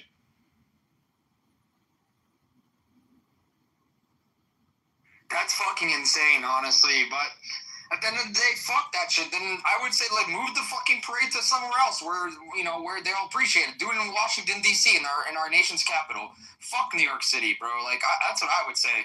Like, don't let them fucking win. They can do their little Nakba fucking crying parade, whatever the fuck. But, like, I would not let them defeat what, if you have somebody you could talk to about that, I would say move that shit to Washington, D.C. Fuck that shit, man. To Philly, I don't know, anywhere except fucking New York City. Fuck New York. Man, move it to Miami. We'll appreciate it in Miami. The people here will love it. And Floridians love it. Fucking New York, bro. Shit city.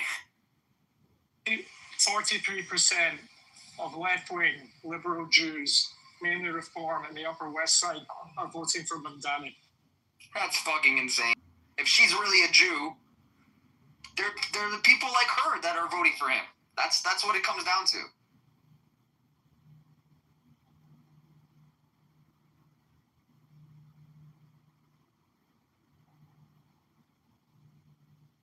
She's a lovely person.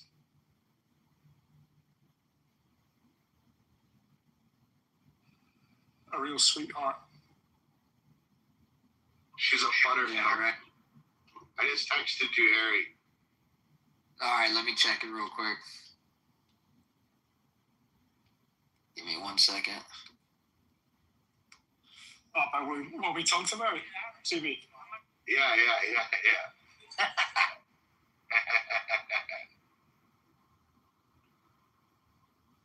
That's all Alice, bro. Holy shit. That was today? Yes, this morning. Do you think she's really gonna do that? Yeah, I'll tell you. Yeah, I'll tell you why. Oh God, I can't wait to hear. I think she got scared. There's something that she got scared about.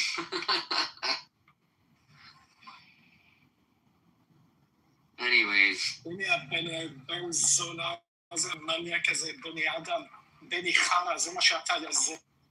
Is he Israeli?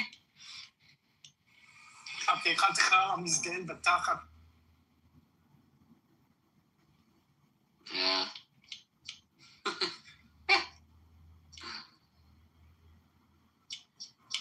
Ben Adom, come up to the stage. Talk about the title. Ben Zevel. בן זונה. בן זבל, קח את הזבל שלך, תזרוק את זה במקום אחר. חתיכת זבל, חרא, מזדיין דתה.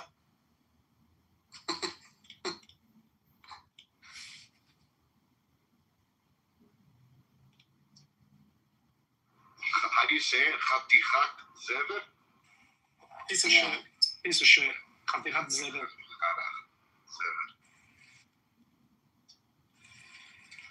He's a garbage. I don't understand that guy. Oh, he's on stage. יאללה, מה אתה רוצה? Teach to me again. מה אתה רוצה? מה אתה רוצה יזבלה? מה אתה רוצה יזבלה? דבר כבר, מה אתה רוצה יזבלה? מה? כן. באת לך בן עלינו, יהודים עוד פעם יא מזדיין בתחת. I'm gonna wait until you get your emotions out. Oh, I'm not emotional, man. Let's see if... You know what? I'd love you to be opposite my face right now because I know what I'm doing with my fists. Yeah, I know. You're emotional. I get it. Emotional. Yeah, you're emotional. The fact that you're even saying I'm emotional and you're bringing it up, you're the one that's emotional. You're a little gay man who can't control his emotions, shits on Israel and Jews all the time. You want to hear what he said? You don't even want to hear what he said 2 weeks ago with a different account? He came on and he pretended that he was an ex-IDF soldier living in America, and he can't get a job now because of what the IDF did. Oh my God, these people are psychotic. I don't have another account. Because he was part of a genocide, he said. No, you're a psycho, bro. You really take the time to make up a story like this, psycho? No, I don't have another account. Where are you from, Benny Adam? أني من سوريا. No, you're not. لما لا. I know you're not. من انت يا خارة؟ אני من دمشق.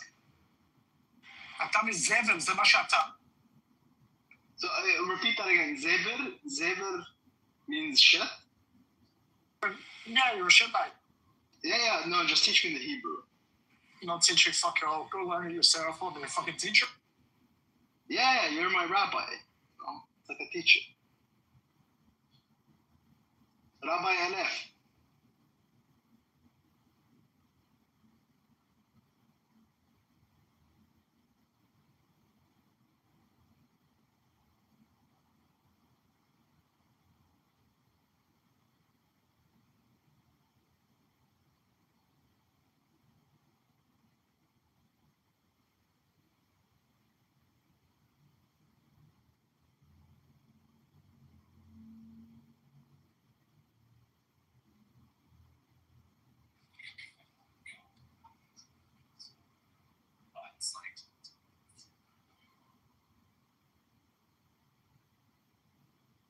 Why? Teach me some curse words in Hebrew.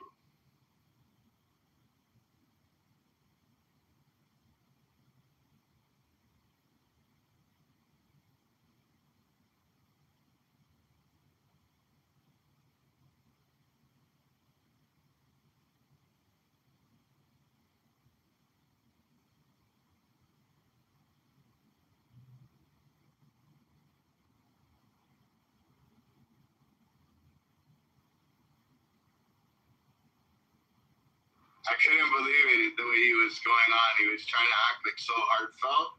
And there was a bunch of Jews in the room, and he's like, you know, since I left the IDF, I can't even get a job. My family won't even talk to me.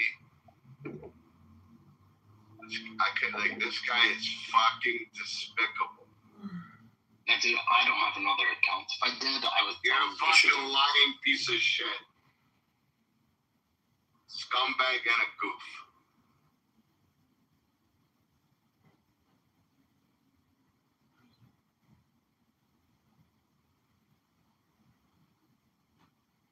Was this guy like speaking Hebrew? Because I would assume if you were in the IDF, you'd speak Hebrew, right?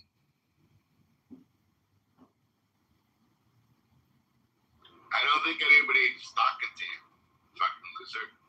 You were just talking to me. You were just talking about. It was them. I don't think they were talking to you, fucking idiot. No, I'm talking to you, man. You just called me a scumbag and a piece of shit, right? No, You're talking to me. I'm assuming you were talking. See, that's how you lie. I said scumbag, move, piece of shit, whatever the fuck. No, but you added words. That's what you did. Yeah, whatever. That's okay. Whatever. I don't care. Yeah, but the point is that you were talking to me, right? The point is, though, I called you a scumbag and a goof, and you added words like piece of shit. Okay, and that's what fine. you do. You sit in people's rooms and you lie and add words. You make up stories because you hate yourself. It's horrible. You should seek help. That's fine. Sorry, your insults. I conflated your insult and Alex's insult. You seek the devil. I have a song for you. My brother. Here. Well, I'm glad you're calling me brother. Yeah, no problem, brother. Here, it's not security.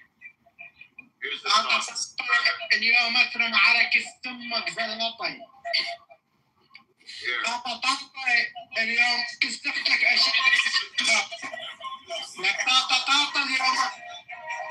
Sorry, there's a lot of background noise. I can't hear you cursing.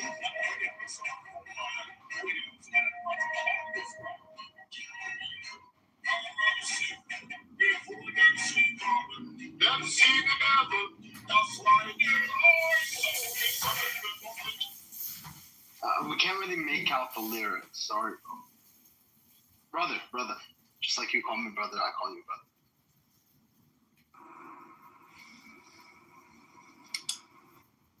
This weekend.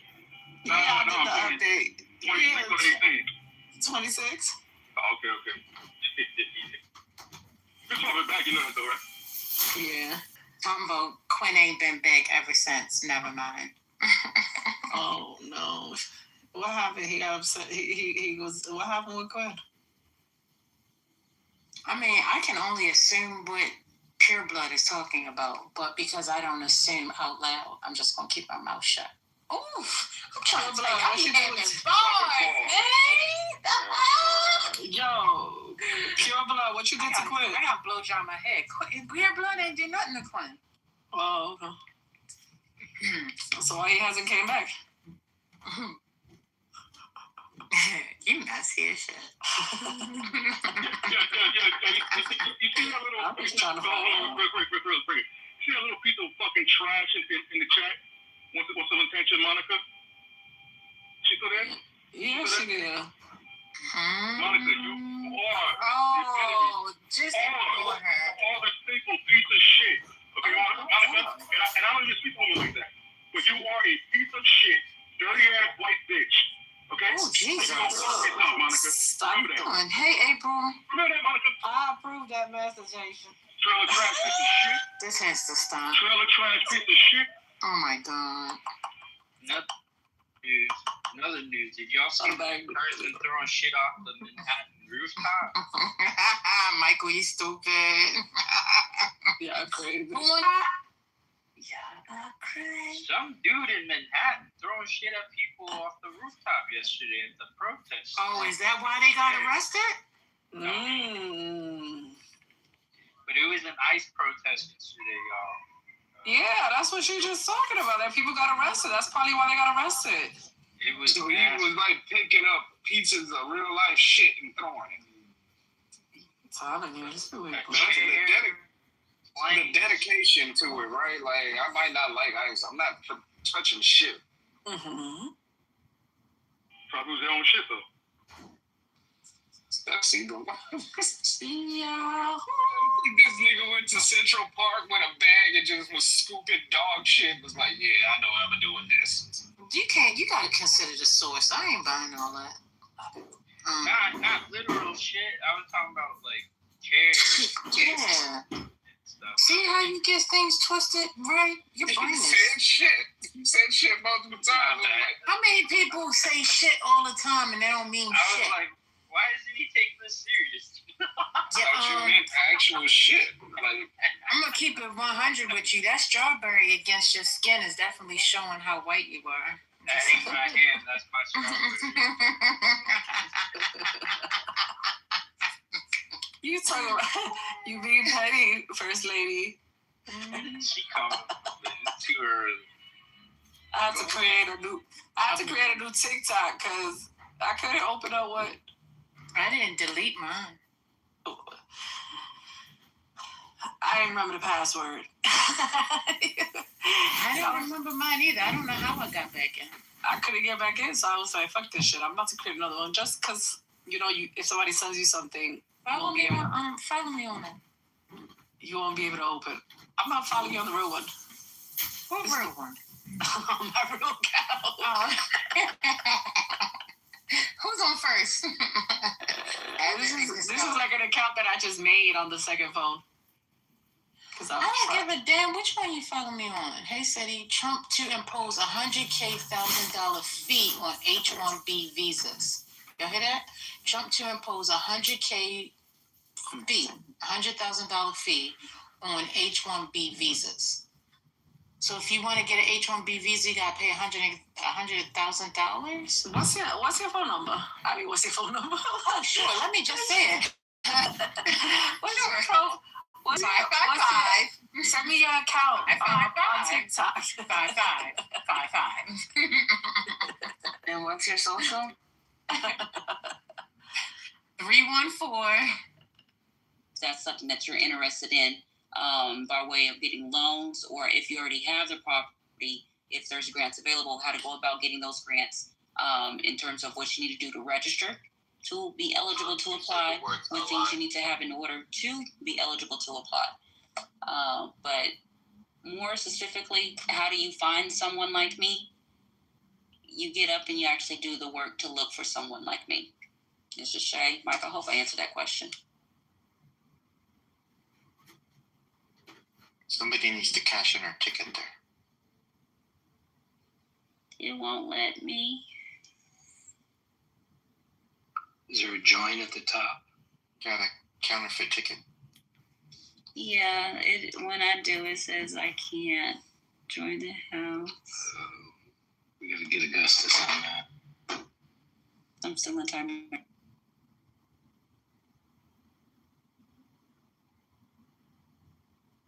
Good stuff.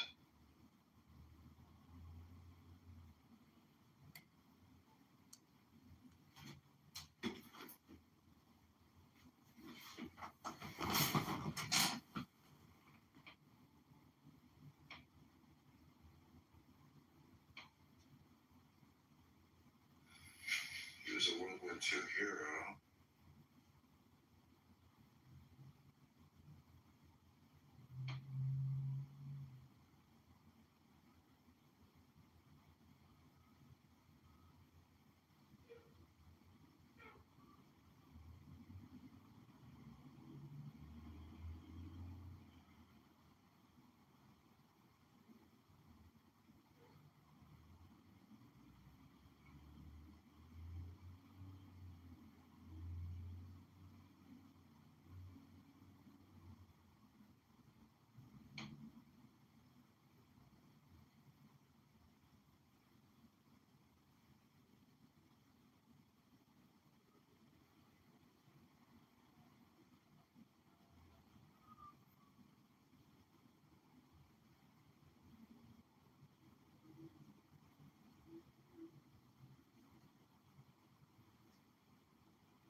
alive. The thing is, like, when you speak like the truth through like logical means and through like rational standards, they can't kick you out. They can't put you down. Because it's like, what's your refutation to that? It's coming. Yeah, I know. All right, we're gonna have to get together, at least have one or two. They're very productive. Time is spiraling fast, but they were excellent. So, just one final message. Everybody's listening down there, and if you have not done anything, it's easy to get overwhelmed. But pick one thing.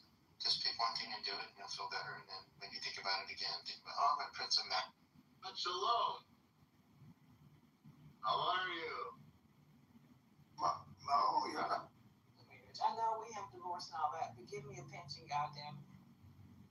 You want a pension? But yeah, for being a stay-at-home mom, sure. But Because China was right there, and they stepped in, and boom, they just, all of Russia just pivoted towards China. But, when it comes to, what did you ask about specifically? China, China selling weapons? no. My question is, so Iran has a sanction on the U.S., right? So the question was, how come that? So China is still doing business with Iran in spite of U.S. putting sanctions on Iran. Yes. Yeah, because China, U.S. can't put it on China. Excuse me, Edward. I have a question about China. Are you Chinese? I live in Singapore. Okay. Do you speak Chinese? Yes, I speak Chinese. Oh, so you're from China. Why are you Chinese? I speak Cantonese. Yeah, that's right. There are Chinese people in Singapore. It's not from China. Yes, there are a lot of Singaporeans in China. Let me ask a question, so that we can get somewhere. Yeah, the hungry ghost is here. Go on. Yeah, do you think China should do more to help the people suffering in Gaza? I think China should first save the Muslims in the war, and then come and put their nose in the Middle East. No, I think China it won't take any help we can get, actually. If China is willing to step in. I do think, however, this is only my opinion, there's a non-zero chance, I don't know how large it is, that we may see some Chinese weaponry popping up in Gaza by Hamas. I think there's a chance for that, because it would make a statement. It would make a statement to the world. So how would China drop off the weaponry through? I'm not.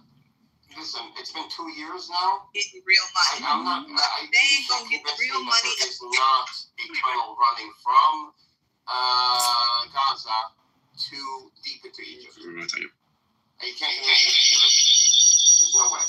I don't think so. It has to be. I don't think so. Sisi is. And Sisi doesn't have to be a part of it, but there has to be some way, or else how are they manufacturing all these weapons after 2 years? Yeah, and because how about the report that Sisi's people get bribes for that? You think they're not taking bribes for the tunnels? They must be, right? Either that, or Sisi may be working with them. And Egypt has been, it's getting more and more aggressive with building up its military. Oh, me? I'm sorry. We don't know. Like, with Egypt's intentions, honestly, and Egypt is very good at deception, by the way. Look at the 73 war with Israel. They didn't see it coming. Egyptian intelligence is, one of the best, definitely the best in the Middle East, but one of the best. I feel so proud. That's not true. Yes, it is. It's not true because they don't do anything. And they know everything. And they were able to foil a plot in Egypt of Israel trying to assassinate the negotiators in Egypt. Why don't China fly to Yemen with the weapons and deliver to Yemen and then take from Yemen to Gaza. Well, they've been helping Yemen. They've been giving Yemen the necessary I'm sorry, but like Edward, how the hell is that gonna happen? Like even if you tried to smuggle some weapons, right, through some ships. No, tunnels. I mean the ships to land on Sinai in Marashrash or in any on Suez or anywhere. How are you gonna smuggle them inside of Gaza? Do you know what is the situation inside of Sinai? Yeah, it's very chaotic, and then you have the Israeli military there. But it's not chaotic. It's full-fledged military. Like Sinai right now is a military base. You cannot just walk 2 meters without that checkpoint. Someone is asking you who are you and where are you going, and that's above ground, check you out. Now you asked a question about how would you get weapons, but we have to first say, okay, what kind of weapons are they going to be? Small arm fire weapons, machine guns, and rocket launchers. They wouldn't need that. They wouldn't need bullets. What they would need is tank busters, like small little missiles. Now, how was it smuggled in before from Iran? They didn't smuggle the missiles or anything in, and this is how it's done. And it's how it's done with Yemen also from Iran. Hezbollah has done this. This is normal. You smuggle in the components and then you assemble everything, inside, And I'm not. Can they assemble in the tunnels? Saying if China wanted to make a statement right now, now probably would be a good time for them to come in. China is not going to help Hamas, Edward. If China is going to help a country with the weaponry, it will be the Egyptian government. No, we're not talking about billions of dollars here. They're helping Yemen right now. But we're not talking about billions of dollars. We're talking about small missiles, anything that would signify. Why not China just attack Israel and just skip Hamas and just attack Israel directly? Anybody, you can say that about Egypt. You can say that about Turkey. Why don't we don't want this? Come on, why would we want this? Why would you ruin our? Don't fly the drones to Gaza. Just fly the drones into Israel. Exactly. No, that's not going to happen. Exactly. I agree with you. He's right. Okay. Well, listen. I'm not saying he's not wrong. I'm saying, it's not realistic. What's realistic and the way China generally, and you're from Singapore. I mean, you can tell me if you agree or not. But China is very subtle. It's very Wait, hold on. This guy is Hokkien. He's not Mandarin Chinese. He's No, I speak Cantonese. Hold on, Zero. That's not the point. That's fine. You made a point because he's Chinese. I didn't say he's Chinese. I said he's from Singapore, so he knows China. No, I live in. It's not relevant. What I'm saying here is. You say because he's Chinese. He's not Chinese. Never mind. He's not Chinese. My point. I am from China. My family from Beijing, but I live in Singapore. Okay, it doesn't. Honestly, it doesn't matter. Don't worry about that. What I'm saying is, if there was a opportunity for China to bolster its image in the world and do it, very subtly, which is the way China does things, it would be to have some minor weaponry showing up in Gaza being used by Hamas, and knowing that it is Chinese weaponry that's being used. I'm not talking about major missiles or anything. I'm talking about small, like tank busters, modified grenades. Those are hypersonic grenade launcher.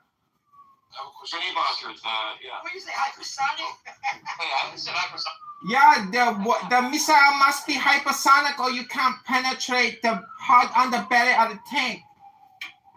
No, it doesn't have to be hypersonic, but Y'all seen one of? Yeah, but that's homegrown. They make that themselves. They do, but they need TNT for it. What if they use unexploded Israeli bombs? Yes, they have probably 20 years worth of that. Exactly. They call it return to sender. Yeah, return to sender. That's what they call the project. because it was American, it was their bombs that were unexploded, and they used that to make the Yasin. But imagine Yasins that are maybe more capable, but they're Chinese made, and they'll be obviously Chinese made. So it wouldn't be a Yasin, it would be Yasin. Why not bring the weapons in from Doha in Qatar? Qatar, where the Palestinian negotiators recently were murdered in their building in Doha.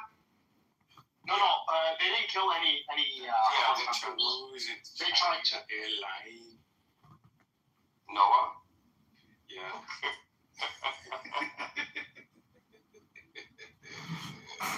So did you guys hear about the negotiations with the Syrian government? Yeah, they're pretty much good. Ahmad al-Shara, ex-ISIS person, he's like our God, peace be upon him. He's playing the game. He's at least smart enough to play the game. He wants a security barrier. He wants to restore 1964 agreement. I'm sorry, Edward, but he doesn't want to fight with Israel. He doesn't want he wants to give Turkey time to rebuild Syrian defenses. Israel said it themselves. Al Qaeda has never been a threat to Israel. The Mossad said it. Mossad said it themselves.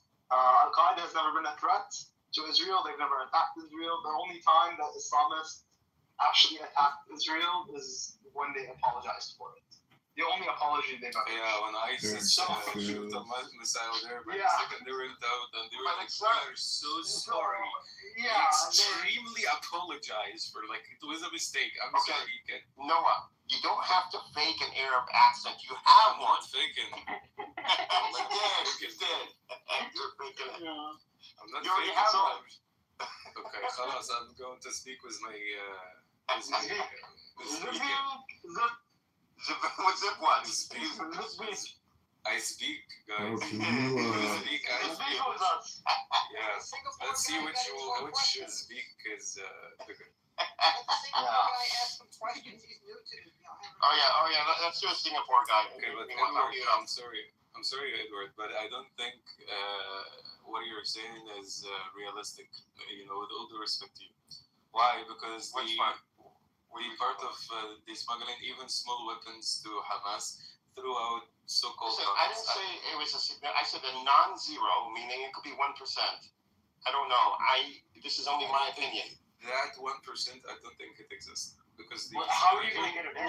Who was smuggling to Hamas? Did you say? No one. I was saying, number one, I'm pretty sure there is a tunnel leading to Egypt. Because after 2 years, I can't imagine not being a tunnel. So I was saying now doesn't Israel effectively control the Philadelphia corridor? Yeah, but I'm talking about very deep tunnels in Gaza, guys. Just to know, it's inside. It comes from inside the mountains and the hills, and then it goes all the way to the ground. Yeah, that still means they control it. Corridor. That doesn't mean. Hold on. No. Yeah, listen to me, you guys. All right. Control. That's fine. So it comes from there, and then the other side of the tunnel is not on the borders, no, and the beginning of the tunnel is not on the Philadelphia corridor. Actually, Netanyahu doesn't. He occupied Philadelphia corridor because because he just wants to get more land and wants to occupy it. But it has nothing to do with the tunnels. Why? Because the beginning of the tunnel is far from the Philadelphia corridor, and the other side of the tunnel is inside the houses of the people that are living in Gaza right now, right? So in which city? In Rafah, inside of Rafah, and there are some tunnels that goes to Khan Yunis, and I don't know about Gaza. So basically, you're saying there's a tunnel throughout the whole as far as the information that I know, I didn't know about Gaza, but Khan Yunis is the maximum. Khan Yunis is in the middle of Gaza. Yeah. No, it's in the south in Gaza. In the middle of Gaza is Deir al-Balah. Rafah is more south, but No, the tunnels are like spider webs and multi-layered throughout Gaza. And yeah, so keep this in mind. I don't know, man. I think this tunnel stuff. I feel like it's a lot of bullshit. I don't think it's that significant. Absolutely bullshit, by the way. It's absolutely overblown bullshit. Listen, they're in tunnels. Dude, it's not easy to build a tunnel, man. Like, well, subject that is overblown out of proportion, okay? Yeah, how much? How much for France pay? And it says the IDF has only destroyed about a quarter of Hamas's How much for Hamas's tunnels France? is different from Egypt. security. Listen, goddammit, let me How talk. much for France? Security sources also added that. Shut up, dude. The security sources also added that a significant number of. I think they can use the tunnels to assemble short-range rockets and assemble weapons to carry out surprise sneak attacks using the tunnels if they can still muster the ability to attack. Hang on. Brother Zero, hang on. He just called you daddy. Whoa. Daddy. Look at daddy. Look, you have a Zionist on your stage, Mark Rice. Mark Rice running for Congress, and he is a strong Zionist, and he is running for Republican Congress. Hello, Mark Rice. Hold on. The brother with from Singapore, please let Zero finish, and then you can go afterwards. We got to do one mic at a time. Go on Zero, finish, and then the brother with the Chinese letter, you'll go. You're on mute, Zero. I muted everybody, Zero. You can unmute and come off the mic and I apologize. There you go. All right, so listen, I'm going to read it, and I'm going to post. I'll just read a very little bit about Egypt, and then I'm going to post the whole thing. It says security sources also added that a significant number of smuggling tunnels crossing from Egypt to the Gaza Strip are still intact. The Egypt-Gaza border remains a point of contention with concerns over weapons smuggling, resulting in Israel's refusal to withdraw from the Philadelphia corridor. So they're saying that the smuggling tunnels, it says, here's one guy, defense minister, guy Katz. I saw with my own eyes quite a few tunnels crossing into Egypt. Some were closed and several were open. This is what Katz said. The guy, Minister Israel Katz. $35 for an IG post. They're saying in the Jerusalem Post that the tunnels are still intact going from Egypt to Gaza. So that's all I wanted to do is read it to you. Go, guys. Yeah, I was saying that I think the terror tunnels can be used to assemble weapons, and you have Mark Rice on your stage, who is a Zionist. 1 second, brother. I'll give you the mic. Just give me a second. Yoav Galad came out about 6 months ago or a year ago. He said we faked the tunnels. There were, the big tunnel picture, whatever. I don't know if you guys looked into it. Egypt. There was a fake to avoid, from not doing the ceasefire or something. This was reported in the newspaper. I'll see if I can find the article. Brother with the Chinese letter, you can go ahead. Yeah, I was just saying that I think the Gaza Strip fighters can still work in the tunnels if the Chinese government can get weapons to Yemen, and then they can transport to Gaza or to Egypt. And I want you to know that there is a Zionist Republican congressional candidate on your. So.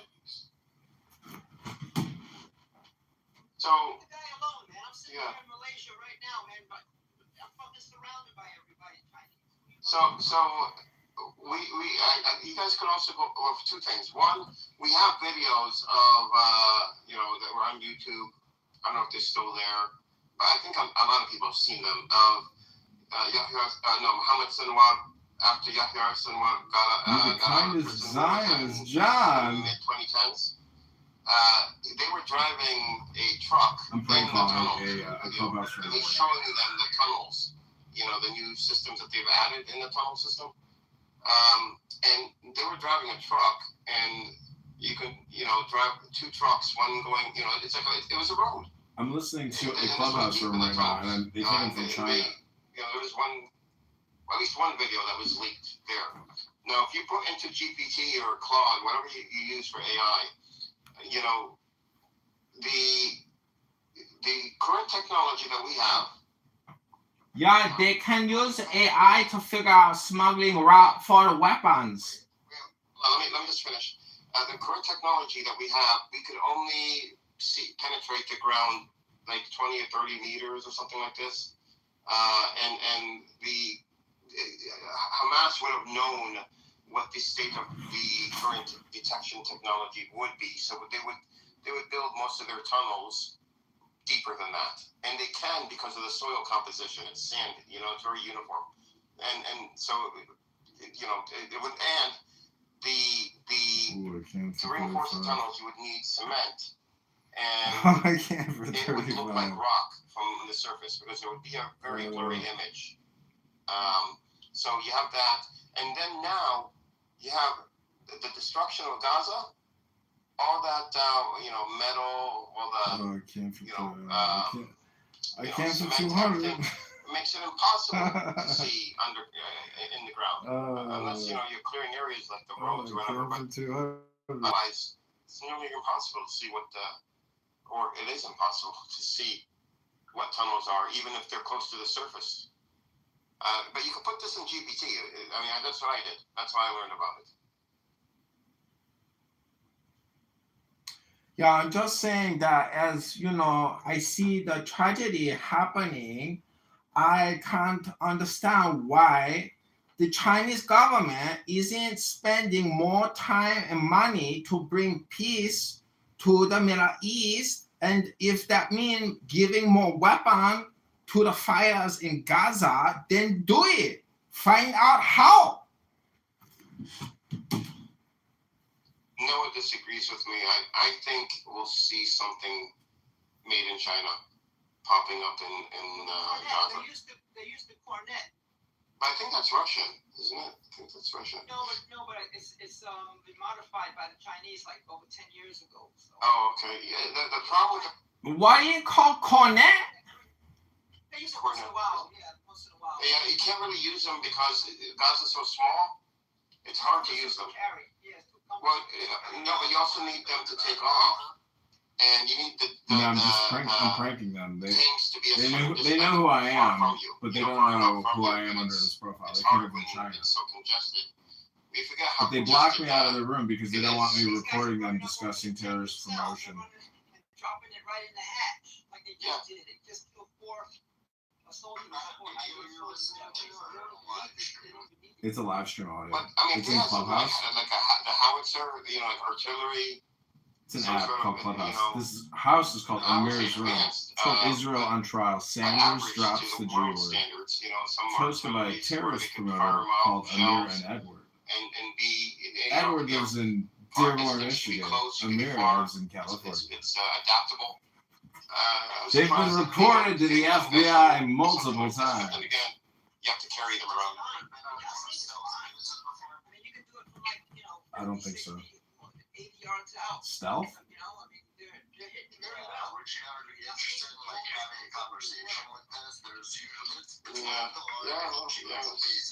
That is true. That is true. Yeah, Edward, what you were saying about the tunnel, I still think it's bullshit. In order to dig that deep, Yeah, I mean, I join every space I can. I'm not, I can debate the worst and most horrific anti-Semitic, Jew-hating scumbags I've ever heard of. There are some truly deranged people out there. It's not a rocky coastline, so if you dig too deep, you reach water. And in order to get water out of tunnels, that's a very complex. I live in Chicago, but I'm running a I Rockford. doubt they have the skills or the equipment necessary. No. They did just that though. They have that. They have it. It's crazy what's been going on there over the last couple of years. I have never seen more Muslims in one place in Illinois than when I go there. And I feel like a minority here. It's really weird. But I thought a lot of this stuff though, I don't know. I think shit. It's not just Dearborn. We have some bad stuff all over the place, but it's nice that people are finally willing to talk about these issues now. Oh, I mean, since Obama, since 2000 and 8. I mean, Muslim immigration and Muslim visas and refugee status exploded. I don't know what the true number is, but I would say it's like easily 1 million people. You know, I don't know. I don't know what the true numbers are. I don't know if anybody does, but I can go to my local park and there's fully clad burqa women with multiple children running every single time, and it's like that all of a sudden. There's all these little Islamic pockets all around the country, and well, you can thank the fucking Democrats. That's my opinion. Yeah, I really hope there's a possibility for Chicago to flip red in my lifetime, because the rest of the state will be fine. Like, the suburbs, we're fine. Chicago just needs to get their shit together, because this is starting to pour over and it's getting insane. Well, everything is we live in a clown world where there's 60 million completely brainwashed liberal, socialist, Democrat, Marxist, communists who are so radicalized that there's no ability to actually commune with them unless they're willing to join you in a book club. So all I can say is, be courageous and have bravery. I mean, yeah, I've been trying to do this. I really wasn't involved in any of this stuff. And then once I learned about this shit, I looked around, like, the state of Illinois, and I'm like, what the fuck is going on? Why is no one saying anything? Well, it's like a mind virus or a Tourette syndrome. And that's why I say if people aren't willing to join you in a book club, then they're just insane psychopaths on the index and politically completely, antisocial. Timmy, welcome to the room. What's up, John? I'm thinking I'm going to show my age, but I feel like this is kind of like hey, my name's Larry, this is my brother Daryl, my other brother Daryl.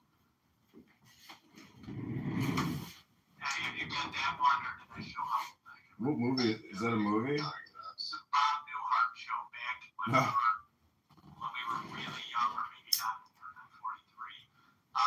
They had these local townie handyman that were just completely fucking useless. But the guy would always introduce himself. My name is Larry, my brother Daryl, my other brother Daryl. About social audios from like an observational psychological perspective, or even just like studying psychopaths or sociopaths. But then also how people try to get back to the center and try to maintain their peace and calm after, making homicidal ideation and death cheers, with you mean that never, why we got to talk about 5 minutes ago? Why, that's not the person I am anymore.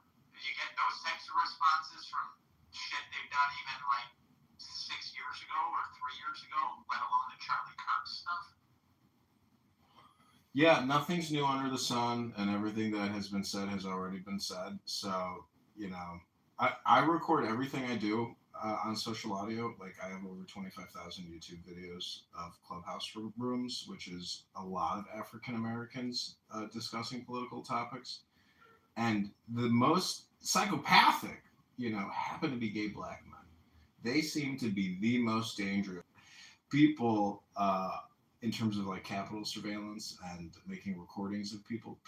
This whole Charlie's Murders website and the tens of thousands of individuals who, have been identified as being, homicidal sociopaths or psychopaths. It's, we live in a glorious age because for every action, there is an opposite and equal reaction. And sometimes intelligent people who know how to build databases manage to gobble up a lot of data that can be very consequential for the people involved. Sounds like, what if someone had a list of all the billionaires' private investment offices and their banks and lawyers from 2009 to 2010? I might happen to be that person. So, I'll give you a quick background just on me. I'm a longtime Chicagoan, spent 20 years ranging hedge funds. Principals have been clients of mine. And Dad was a Chicago cop, lived in California for 8 years, worked for some of the families behind UFC, and learned that the rich donate to both sides, and they donate early, so that it's not a bribe, and hence the uniparty, I think, is real. And I want to be a part of disrupting Illinois as much as I can. I'm purposely moving to Crown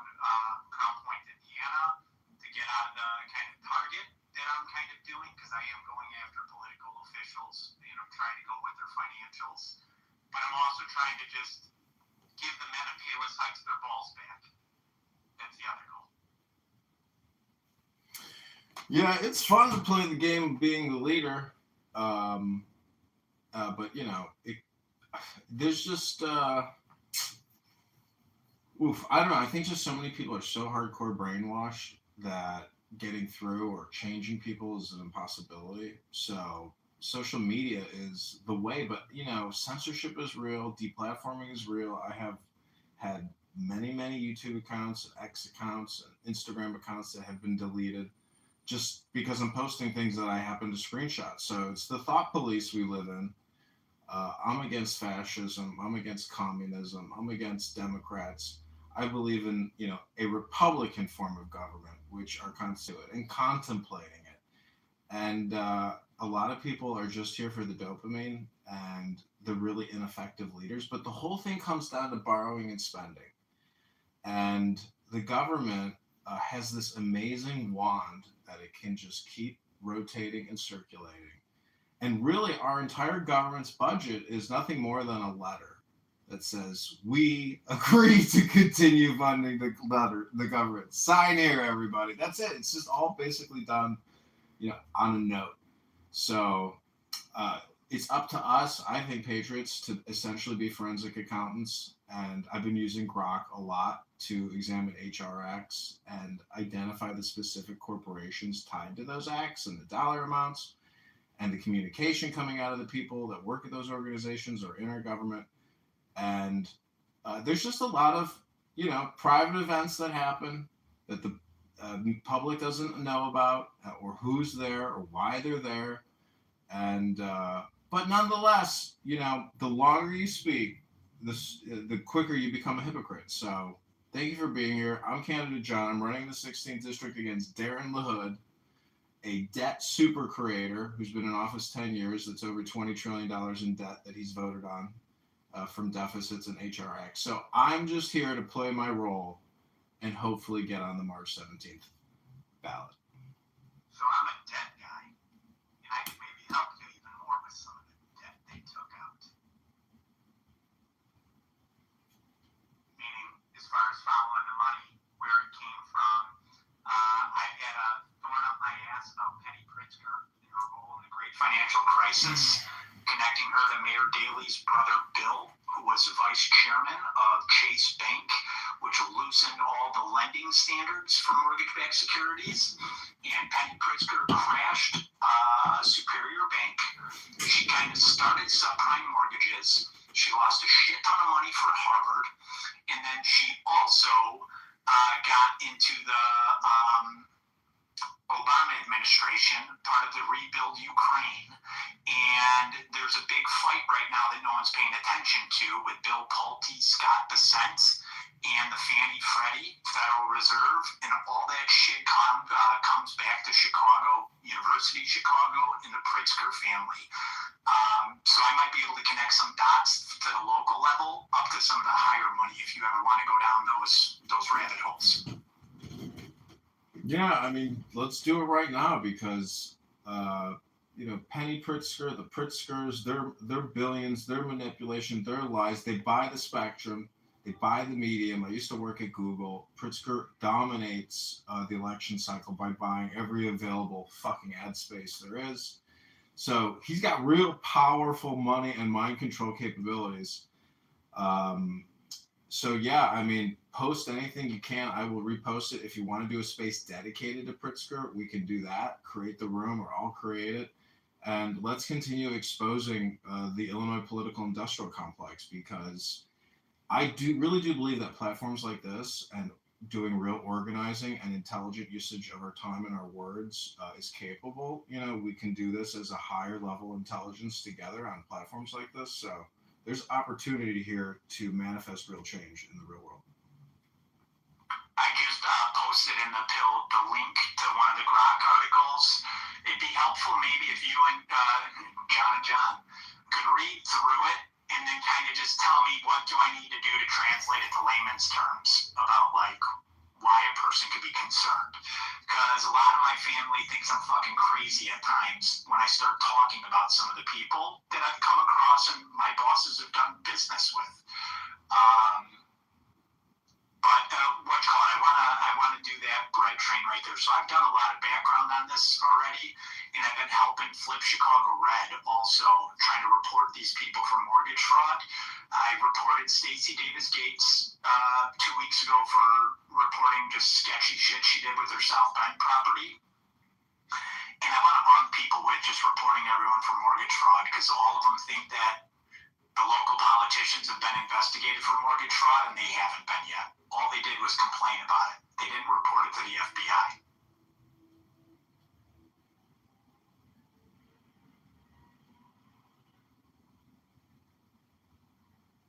I will definitely read through it whenever I get a chance here, and I will give you any notes I can think about for it. Perfect. Yeah, and it'll be, anything. It's not exactly a sit right now and read type of read, but it's a lot of meat there. And that connects all the way to Jeffrey Epstein, by the way.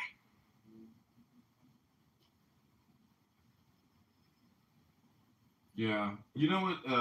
See, what upsets me about people who only attack Israel is that there's 100 other countries on our list of State Department beneficiaries that we shouldn't be giving a penny to.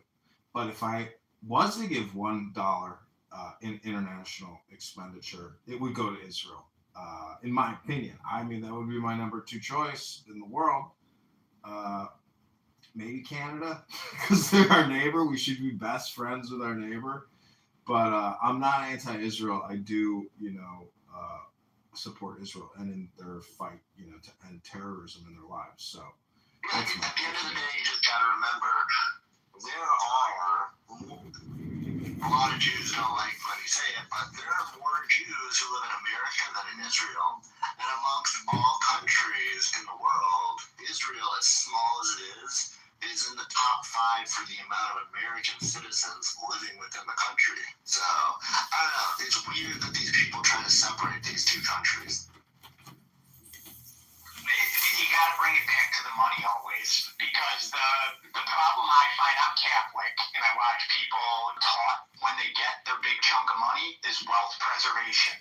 First thing they do when they get a business and it's going well, they focus on wealth preservation. Black, white, Irish, Jewish, Catholic, Christian, Muslim, anything, it's all the same. And we're in a fight really with London international banks, and they're choosing all sorts of other weapons like Islam, liberals, things like that to divide us. But at the end of the day, it's all really international finance. And the global elites have gotten their kids into politics, just like back in the times of the Roman era. You put one in the sword and one in the cloth. Well, you put one in government and you put one in business, or you put one in government and one in healthcare. And people like the Pritzker sprinkled a lot of money to a lot of Jewish foundations, which then I see that as like a terrorist approach. I see that as no better than the Hezbollah terrorists hiding amongst the villagers. They're trying to attach themselves to innocent people that the Christian community have a bond with. We got to separate the money and just treat the people by the money, because money doesn't lie. Well, the people seeking it do. I guess my question to you would be what is your strategy? What are your goals? So my strategies or my goals are to get my friends back.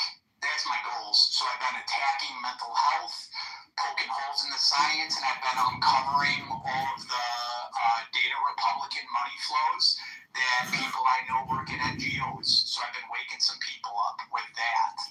I've been trying to raise awareness at the local school district meetings, getting parents, guilting them into showing up to the school board meetings. Like, I was part of getting 300 people to show up at the Orland Park School District like 2 months ago when they had a black gay prosecutor or assistant principal coming up for,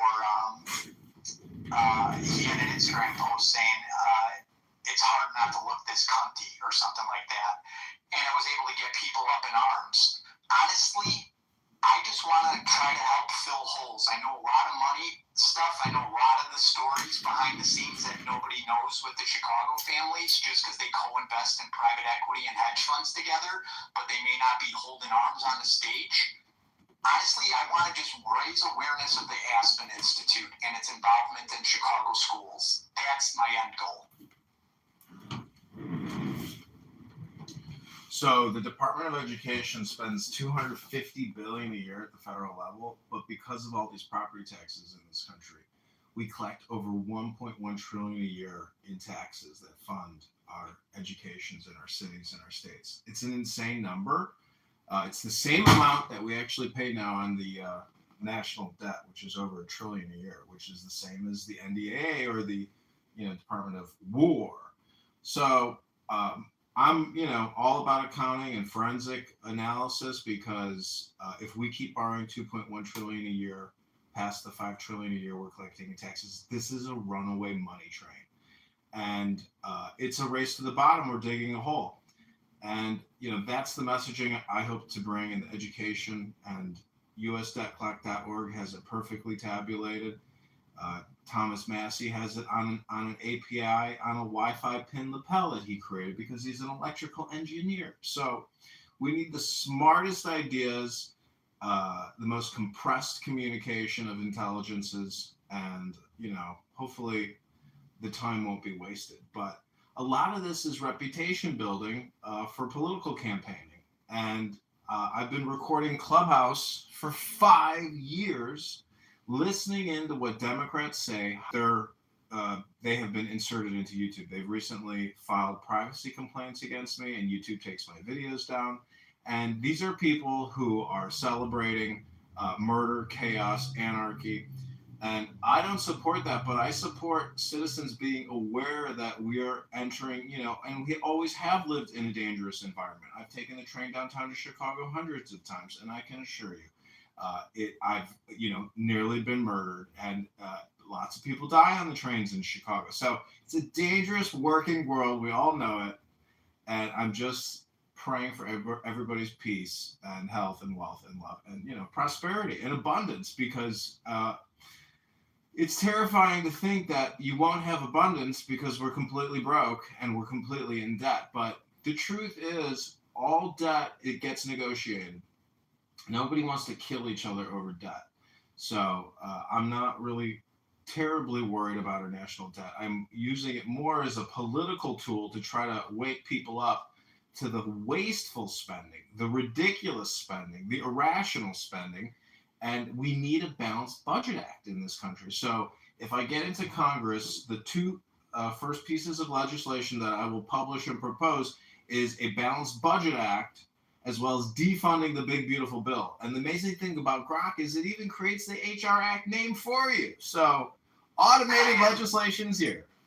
So I love that idea, and I'm 100% in agreement with you on it. Dangers as well that have come in, the spending. The debt is part of a strategy to break the American dollar and then to pull us into the EU's currency. George Soros has done that countless times in other countries.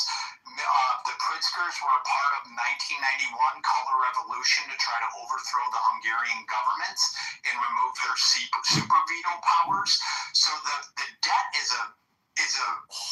really scary, but it's something that you can't talk to people about because it's too big for them to comprehend. And then the other part is like all the spending. Do you find problems where your voters are actually profiting off of it? They'll say MAGA, but they're getting NGO money left and right as well. One of the things I'd like to advocate for everybody to do is a transparency agreement where you sign to 100% transparency on your movements, who you meet with, and your monies, and then other people will be forced to follow. My thought process around that is that only Jesus was born without sin, so let's take the apple out of the garden.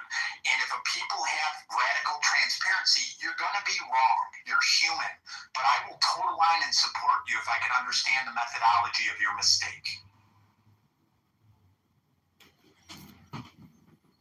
Well, I'm past the point of asking questions because really, I mean, I've been following, ever since Elon has purchased X, it's been an incredible amount of information that comes through, and blotting out the darkness of MSNBC and CNN and Fox News, really claiming your time and becoming subject matter experts on the major problems in America, because it's just so vast and unfathomable that Jasmine Crockett, that Rashida Tlaib, that Ilhan Omar, who committed fraud, can't be arrested. Untouchables. I cannot believe if Donald Trump and the FBI doesn't start making significant arrests in the political sphere amongst popular Democrats who are worthy of being charged and arrested. I have a lot of faith in Pam Bondi, but it's rapidly fading. If she can't give a good public presentation and a good speech, and it sounds so long and drawn out and pointless and nothing intelligent is coming out of your mouth, maybe that's the kind of lapdog Donald Trump needs and wants. But as the Americans, I think we have to expect more from the head of the DOJ. And I would hope that maybe Trump might consider putting Stephen Miller in there and making Pam his assistant, something to that extent. I actually lost faith in her. And I'm in agreement with we need stuff to start happening again. Stephen Miller is perfect for that. You need to be bulletproof in that job. Agreed. Can I just say one thing?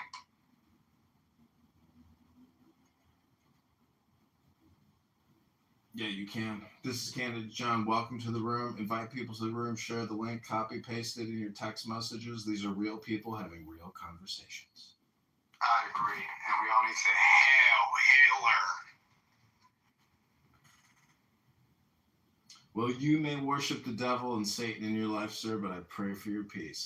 Hail Hitler, nigger. You may have Tourette's. You can see a doctor possibly about this. Maybe if you have Medicare, Medicaid, you can get pills to help you with your vocabulary. You might try reading a book. Reading a book could be a good idea for you, sir. See that? I wish you were raised by a strong man. I really wish you were. I feel bad for your dad being a weak man. Dad taught you to troll people. It's sad that you have to do that and you're convinced of that, but it's okay. It's okay. Some people have weak dads, and weak dads don't raise strong men. They get raised by liberal women. And what liberal women do is they just don't know how to just stay in touch with reality. They're all about sound bites, click bites, and menstrual cycles. So maybe if you want to just put a pad in your mouth, you can sit around and maybe learn something. Well, it's a roast show, I think, whether you're on X or on a different platform. I enjoy roasting people, and I myself enjoy being roasted because self-deprecation is intelligence, because it's humbling. And the fact that, people have got sound effects and words that they like to chant that they think makes them feel good and gives them dopamine, it's not intelligent. And, I hate to say this sounds like public access television now, because I'm the kind of guy who likes to prank call public access television and make fun of a very generic, corny host. I think the roast show is funny. That's why people like the Johnny Carson show. And that's why you're in Candida John's X account right now.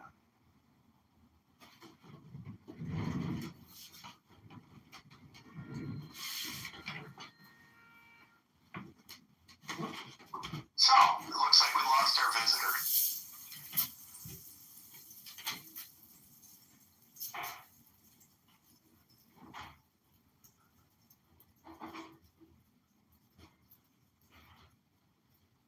Are you guys all still here?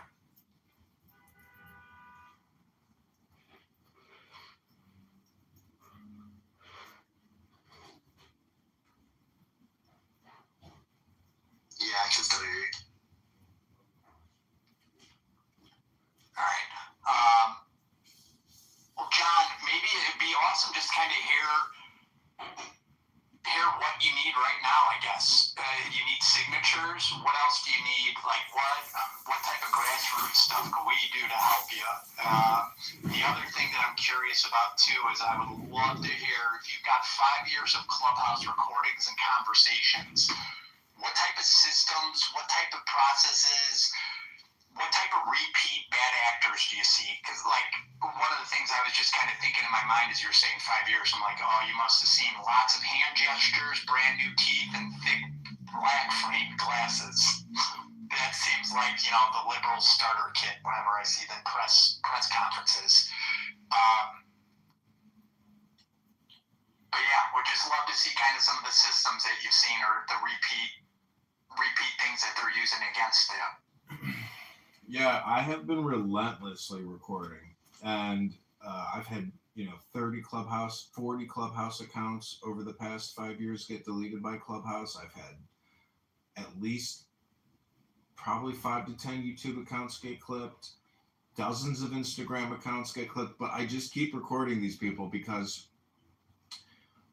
I'll go into the room and I'll say something or I'll put something in the chat, and I'm raising their herd awareness in a way that they know that people are recording and publishing them. They think they have presence, but the post-analysis will show and proof is in the pudding. When you watch these videos of people having conversations, they're completely wasting their time. Nothing intelligent is being said. It's a struggle session. It's a TDS struggle session, or it's an Israel struggle session. Or it's a narcissistic, egotistical glorification of themselves. I mean, but nothing is new under the sun. Everything that has been said has already been said, but in some other psychotic way or with regards to some other stupid category. So proof is in the pudding, and our ground game is very strong right now. We're crushing it in signatures.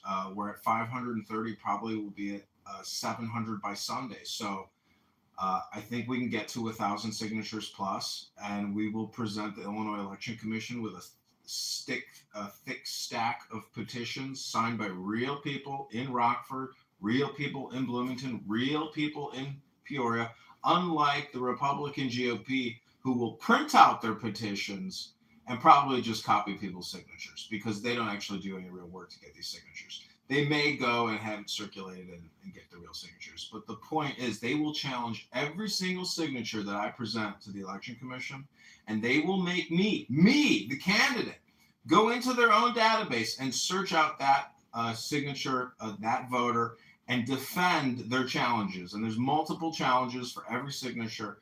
And it's me, one person who at the Election Commission has to pull out a laptop or my cell phone and do the searches real time as they put it on the big screen TV. It's an absolutely ridiculous process to get on the ballot.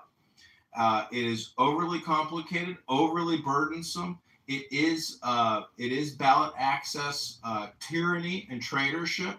And the people that have challenged me in the past, it wouldn't surprise me if they were dick-sucking faggot pedophiles, and I'd be happy to say that to who I'm thinking of. But they are some of the most crooked faggots I've ever met in my life. And now I'm not saying I care about how a person has an orgasm or makes an orgasm with somebody. That's how somebody wants to do it in their private lives. But I'm telling you that some of the people that I've had to deal with in Chicago politics who have challenged me personally, made me sit there for 6 to 7 to 8 hours, are 100% dick-sucking, anal-ramming faggots. And I hope I get to see their faggot faces again as I get onto the March ballot. And I hope, I'm not going to say who it is, but those are my thoughts for the day, gentlemen. I don't disagree. I joke around. I'm a liberal's worst enemy. I'm one of 5 kids.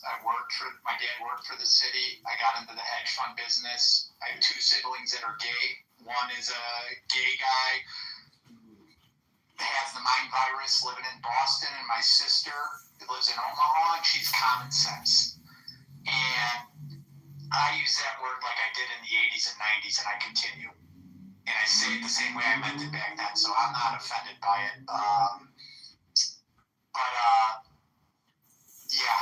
What about on the election? Is there anything, if we've got a little bit of a larger footprint, that we could get,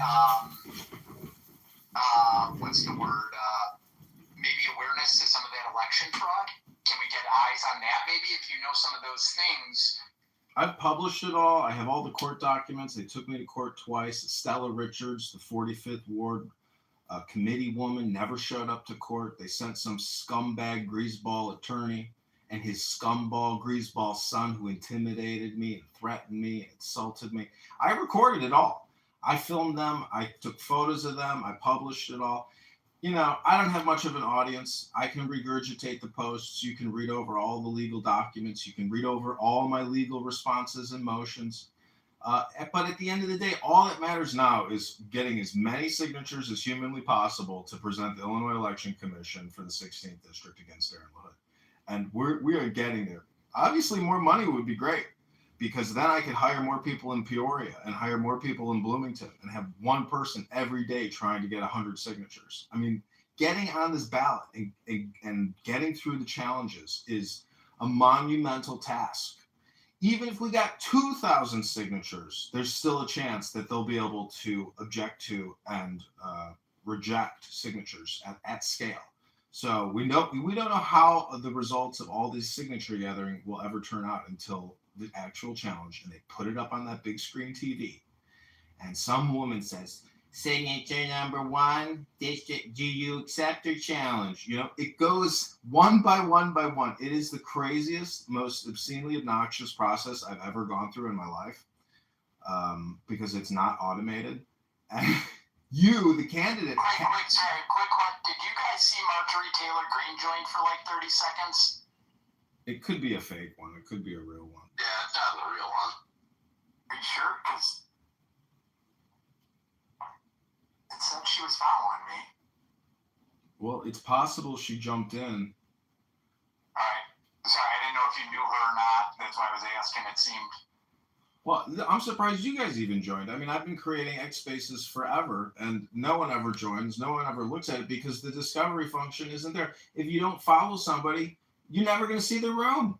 It's terrible. I would really like it if you joined Stealth Space, though. I think it'd be really beneficial for you.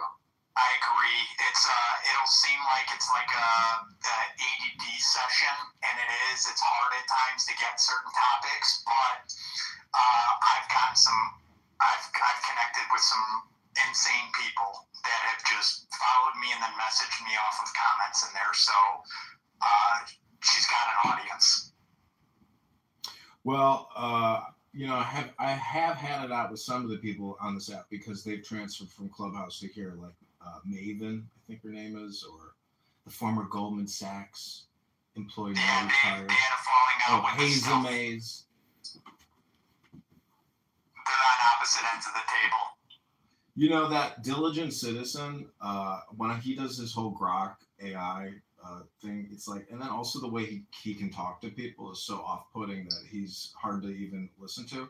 But I did hear him at the Thomas Massey Epstein victim statement outside on congressional steps, and I hear Diligent Citizen's voice asking Thomas Massey a question like he's a journalist. I was like, holy shit, this guy actually traveled there. And, you know, it's that big of a thing, and he's building brands off of it. He's got other accounts that are in the rooms that are branded, and like he's in the publishing business. So whether this platform can one day become a sustainable source of income, I very much doubt it, because some of the biggest people are only making $60,000 a year. You know, like that Dom Luker. So it takes so much time too. You have to put so much money into it and the time into it that I was gonna tell Stealth the only way you're really gonna make it worth it is if you start doing like ad reads and sponsorships on it. They are formatted. You got to create a template that things are repeatable and you're able to kind of do the clear order, not squirrel. And I agree with you on that. It's tough. I'm not looking to make money. It's actually costing me money because now I can't raise assets from a lot of the families I used to, but I don't want their money. So I've gone 100% public with it.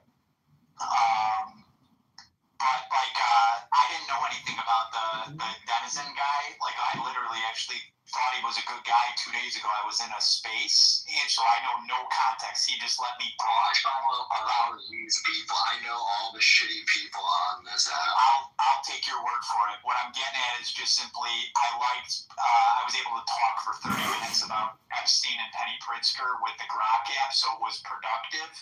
But it was only productive from that aspect. I knew nothing else about any of the other background, nor do I care to get in any of the drama either with the stuff.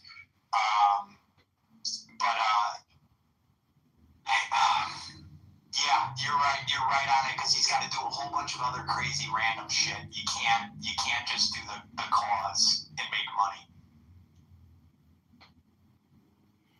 Yeah, I mean, it's a radio show that you have to produce and create. I mean, most people, imagine if you had to produce a 2-hour show or a 2-hour theater production. It's a lot of energy and a lot of work, I mean, I was a theater actor in the 7th grade. I played FDR. I mean, it's a lot of training and work to, and then all the state. What I'm saying is this becomes like a theater production, or political theater. And there's just so much signal and friction on the channel or on the, the noise that it's like, to listen to it is like scrambling your brains, because so much of it is so stupid. And the other thing is that, depending on who you're talking to, there's micro and macro views. And that's why I always try to focus on the money, because the money always connects to the macro view, and we don't realize we're fighting the same enemies in the western suburbs and in the city. The Chicago Teachers Union is tag teamed with whatever unions are out in the western burbs. Or we've got white people thinking black people and Mexicans are taking their rights or their jobs when they're not.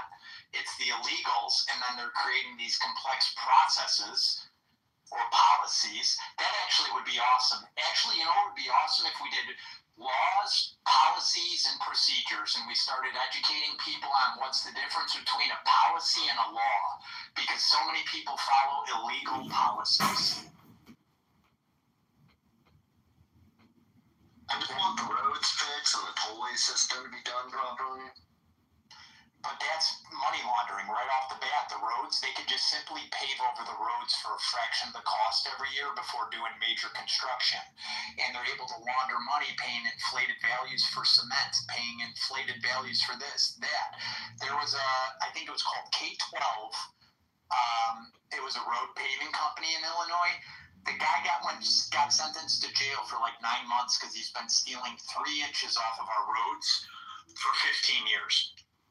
And then he got the job right back, right after he got out of jail. He got the contracts again.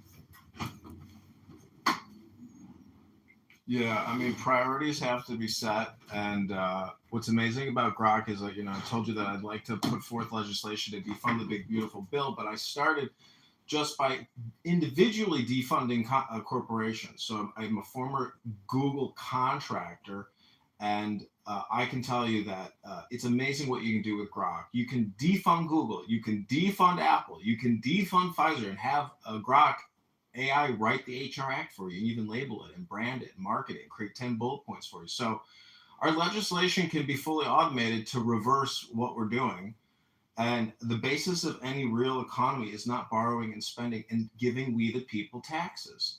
So that's what's happening. And I am a tax, advocate for lowering our income taxes, lowering our property taxes, lowering our public debt, lowering our personal private debts, debt forgiveness. If they're going to do some kind of jubilee, let's just do it now. Let's stop kicking the can down the road. Amnesty for all. That's what I say. Liberty and freedom for all. And, let's restore this liberty back to we the people. We have to figure out a way to gift ourselves and reverse the course, even if it's linguistically, in my opinion. So I've been talking to a guy that's kind of interesting.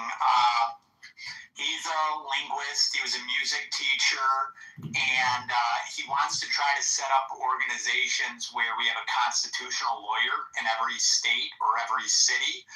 And he'd be maybe a pretty interesting person for you to connect with also. He wants to bring the arts back into schools. He wants people to start learning Latin and the Constitution again. And it seems like all the basic fundamentals that they erased from the children. And that's why we got zombies, is because they weren't brought up on the basic fundamentals to give them critical thinking. Yeah, I thought about creating some kind of website where you would pay people $1 a minute to read the Constitution and record themselves doing it and then submit their upload to get their $1. but a way to financially reimburse people to publicly read the Constitution out loud and record themselves doing it in a database and identify themselves and create a profile. I'm a Constitution reader. I've read the Constitution front to back. I contemplate it, I think about it, and I compare and contrast it to the situation now. And then you come to the conclusion. How is all of this even permissible under U.S. law? None of it is. A lot of these agencies shouldn't exist, and they're just going to keep getting funded. So I think from the basis of our, charter, our Constitution, our law, I've used Grok to do extracts from the Declaration and from the Constitution to pull out the 10 most important points of both of those documents. So having that type of communication and conversation daily is extremely important. You could call it a prayer session, you could call it a meditation session, but you're using the law to communicate, to create the content, and hopefully it's for contentment, because the higher the IQ, the higher the intelligence, the greater the opportunities are in creating real solutions now.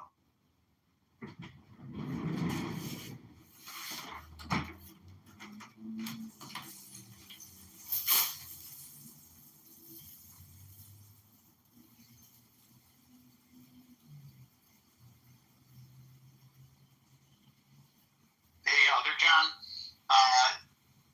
maybe you want to give a little bit of an intro to candidate John? I see a couple of faces that I already see in other spaces that might not be aware of them, or you tell me if they are. I wouldn't be able to give a good enough introduction to him, I'll be honest. I just kind of randomly came across his profile, and he seemed like a regular candidate for my state who didn't hate Israel and had some pretty normal takes. So I started joining his space, and I saw no one was really here. At first I thought he was a bot. I didn't even know what he was doing. And then I joined the space and he was listening to some stream, but then he talked and I was like, oh, okay. But the more I heard from him, the more I'm kind of I want him to get on the stealth space and get his name out there, because my state is headed for a terrible direction unless it flips red at this point.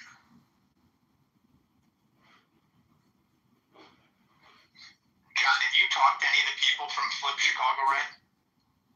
No, I don't really get too involved with politics. I know a lot about what's going on. I know more than my friends do. I know more than the average person, but I don't really get involved in any of this stuff because realistically, they're all crazy. I feel they're all corrupt, and generally, I feel 90% of politicians shouldn't have a job anyways. Well, you're paying taxes to fund and support the entire political industrial complex. The budget of the Election Commission is huge. But it's really their acts and their borrowing and their spending. Timmy here knows a lot about lenders. Bank of America is the #1 lender in the state of Illinois. So if you really want to know who your local politician is talking to, they're talking to their bankers who handle government accounts. So asset management is a huge industry. Your average financial advisor is making $200,000 a year, and the biggest asset managers are making $1 billion a year. So it's a big club. And you ain't in it. I am, minus the billions. That's the problem.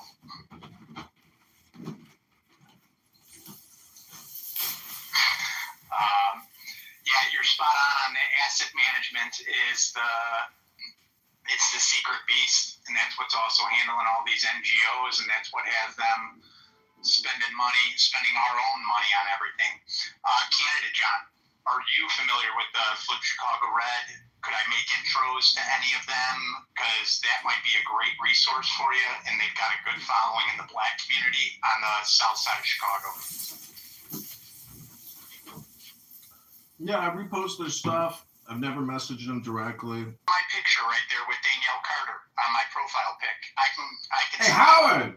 Wait, is that the guy Mark Carter as well on here? Is he an ex-Chicago cop? I've never met Danielle's husband. He just recently retired. There's this guy called Mark Carter. He's all about Flip Chicago Red, but I don't know. It's probably more than a coincidence, I'm guessing. Danielle's going to be running for mayor.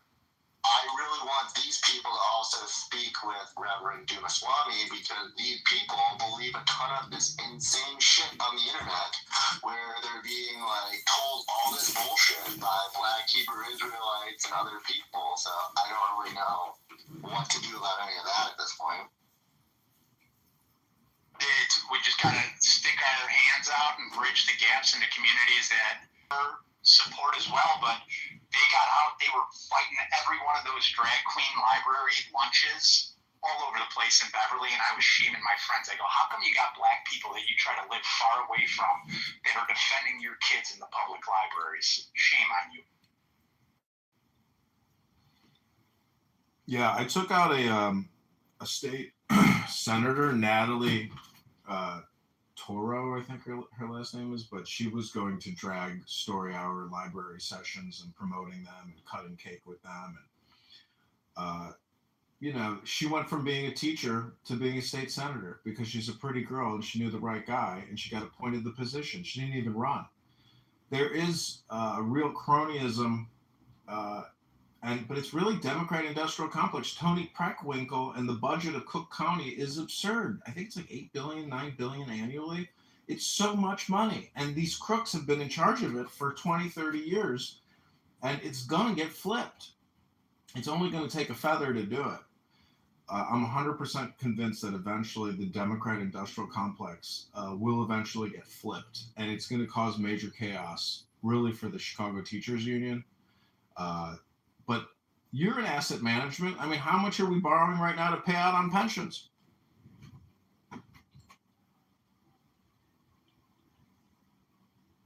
I'm not even sure, honestly, because it's been such a... They played so many games with the debt and kicking the can over. I mean, I just read about an $11 billion shortcoming from police and fire, if I read it correctly, with a $300 million payment that they're not able to make. That's just two unions. I know Pritzker and Johnson are both claiming, we didn't know. We didn't know. How are you sticking me with the bill now? And Pritzker's like, I don't know. Like, it's the dumbest blame game and lack of responsibility, lack of leadership, lack of financial communication. They are the biggest clowns in the fucking world. Well, nobody also goes one level deeper on the economic interest. You know how everyone has to disclose their investments? Pritzker just labels the name of the fund he's in. It doesn't name the assets that are in the fund. And I guarantee you, if they had disclosed the assets, there's going to be a ton of conflicts of interest. You know, what's in BlackRock SPV 14? It doesn't tell us anything about what he really invested in. And it's right there on the website. We just need to take time and go line by line. So did you see Oracle's buying TikTok? No, that's interesting. I was wondering why they've been keeping it open for so long, and that's got to be the only reason so that they can backtrack all the terrorist cells and stuff like that, because that should have been shut down. Well, that's the thing is if Larry Ellison, I think his name is, the richest guy in the world. I think he just surpassed Elon after the recent stock pop. And if he buys that app and he removes the dopamine drip, and tries to establish some type of, you know, new content order of some sort or modify the algorithm, he's going to crush his revenue. And, you know, you can't really call that patriotic, in my opinion. I mean, to allow the most toxic people in the world to publish there and censor other individuals who put up anything about the vaccine. I mean, what kind of censorship is going to be taking place at the new TikTok?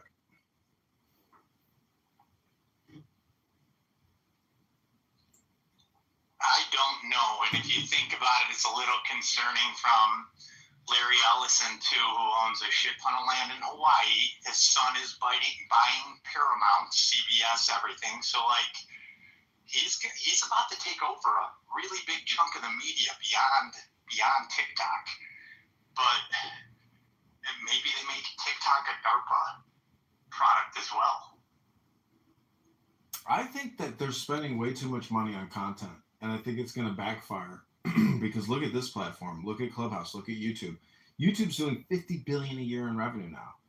I used to work there, and I would audit advertisements and where they were being placed with all their creators and trying to reduce, any kind of brand harm that might come as a result. And it was that month that they deplatformed Alex Jones.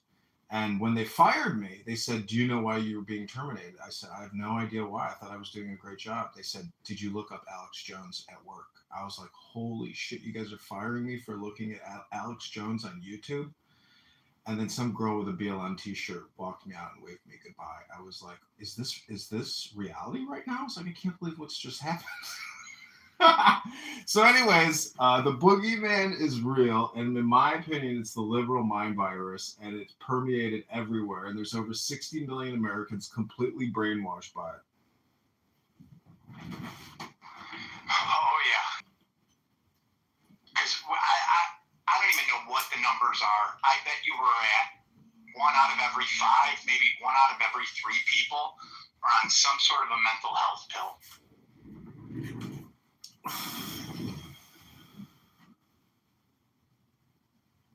Well, what people decide to put in their mouths is important, and what people decide to project out of their mouths is important. For junior class president, I've run for Chicago committee person, and now I am running for Congress, and I can tell you, getting angry, getting heated is not what people vote for.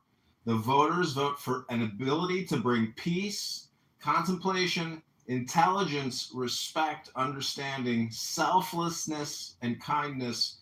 Those are the real leaders amongst us, not the racial identity politicians who want to talk for hours about genocide and structural white racism and supremacy and how the heat wave killed hundreds of people because of racism. I'm telling you that if individuals get angry at the podium, they are no teacher of mine, and they are not fit to be my leader.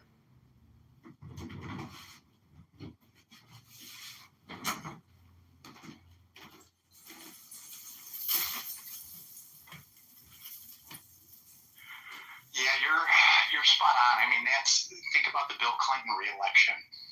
Everyone just felt at ease during that era. He wasn't a good president, but they felt at ease.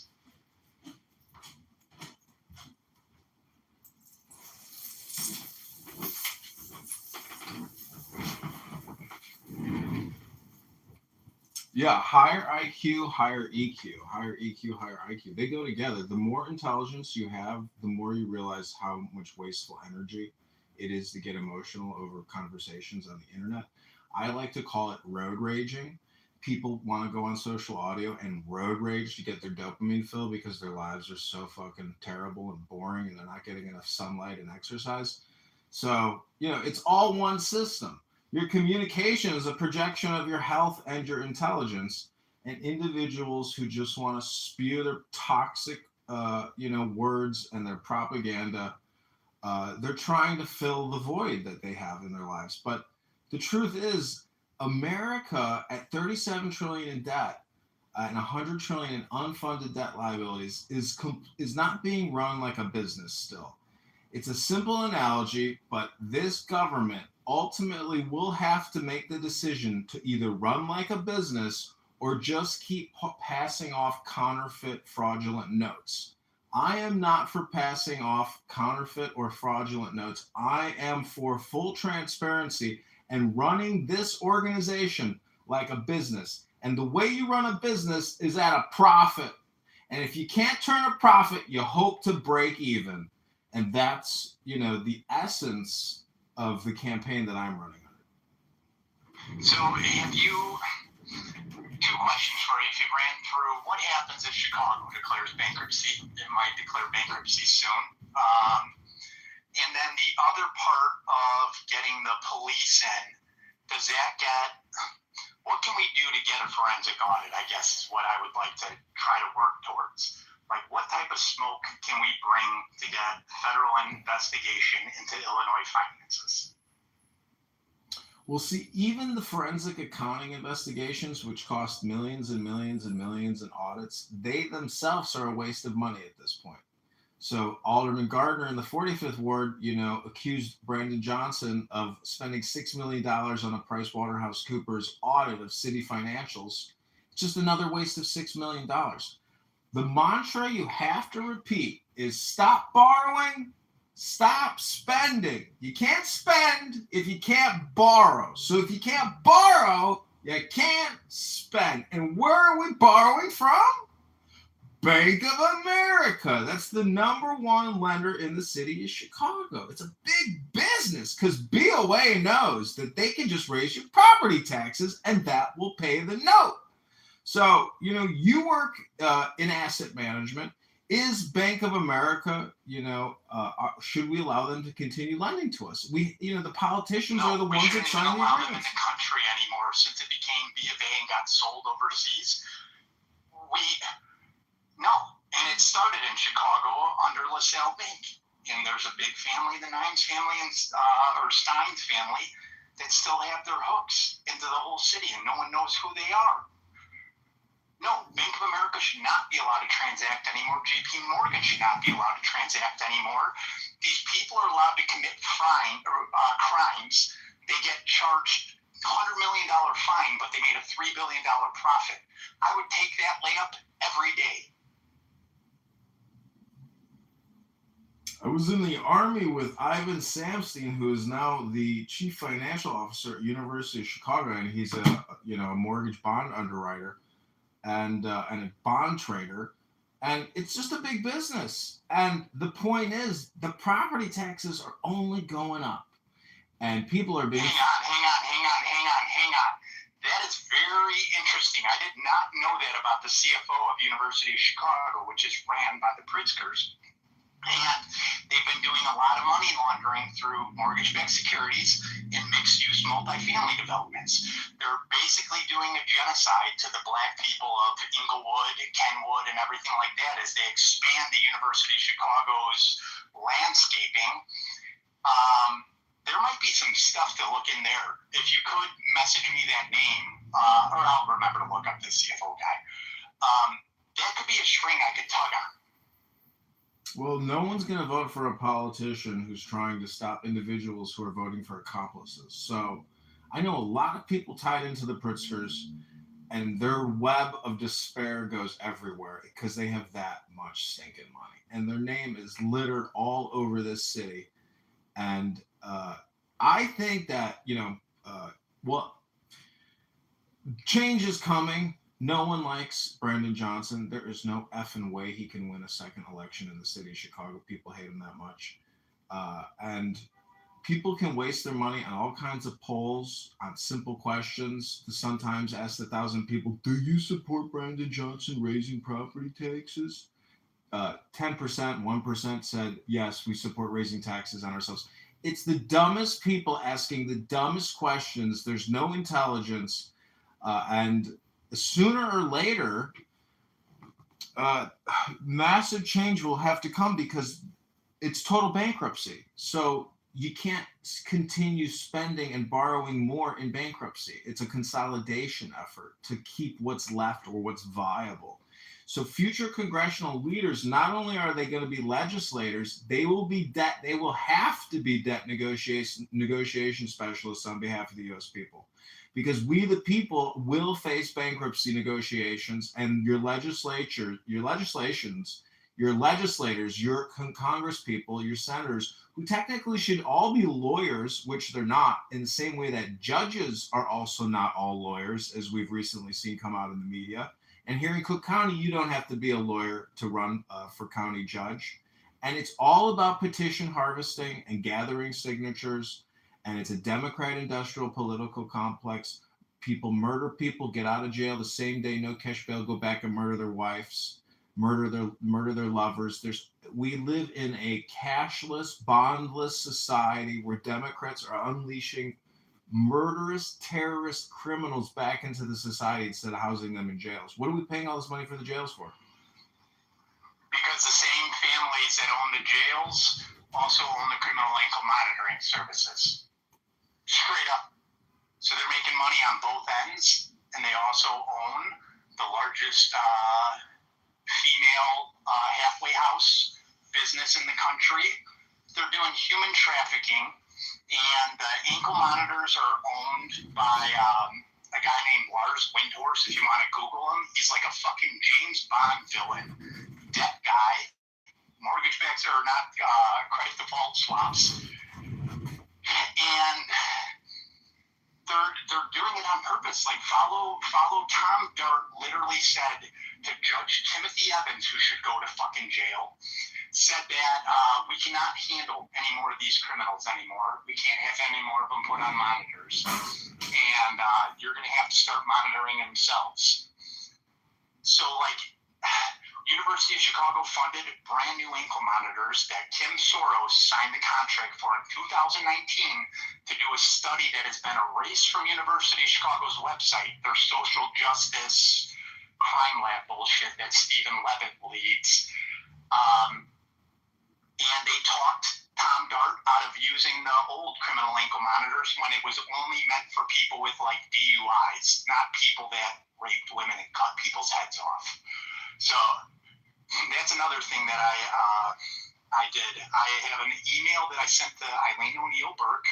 I informed her she was in violation of Executive Order 1447, I believe it is, where the ownership of Track Group based in Naperville, which provides the criminal ankle monitors, is in complete violation. It keeps its servers in Canada, and they're not working with federal authorities on giving ICE the location of these criminals that are on ankle monitors with two-way radios. And is that on the mayor of Naperville? No, that's what's doing in Chicago. The company, they created a DBA shell to make it look like a U.S. company. Ticker symbol is TRCK, based out of Naperville, Illinois. All connections to University of Chicago. And it's just the whole ownership stake. The whole ownership stake is questionable. There's also this Conrent investment company that could disclose who actually owns it. So if you're a judge or a politician, you could buy into an ETF that owns shares in the criminal ankle monitoring companies, and you can get kickbacks by just buying stocks. Does that make sense, or did I jump the shark too quick? No, it makes sense. I was just double checking, just because, like, if there is something the mayor of Naperville can do to help anything here, I would just look at how to reach out at this point, because I feel like the mayor doesn't do anything according to, like, these problems that we talk about on Spaces half the time. Is the mayor of Naperville woke too? Because I know with Bolingbrook, what they did was they knocked down Cabrini Green, they knocked down the Robert Taylor homes, and moved a bunch of people into multifamily housing to convert Will County or whatever the western suburbs to being Democratic.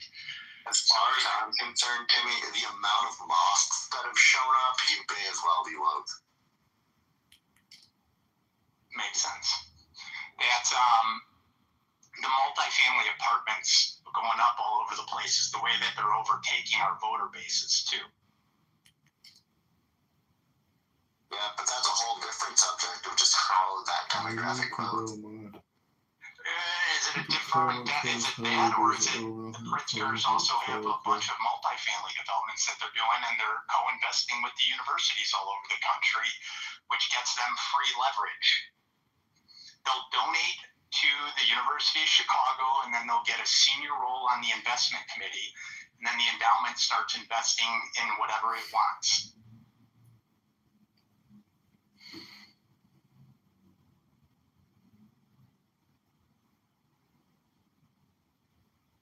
At the end of the day, I was trying to reach out, like, just recently to my politicians, because I feel like my community is my most important thing to me, and I don't think they do anything in comparison to what they used to when I was younger. And it feels every time they have these little events in my town, it's all just completely locked up and everything, and it's very weird. I don't know how to make it better, though.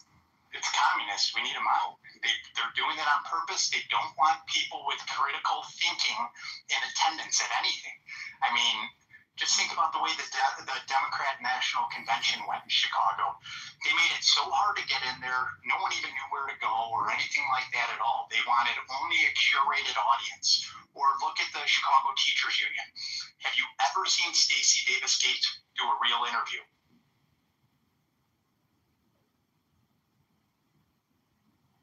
No, I guess not, but I wasn't really looking out for him either, in my defense.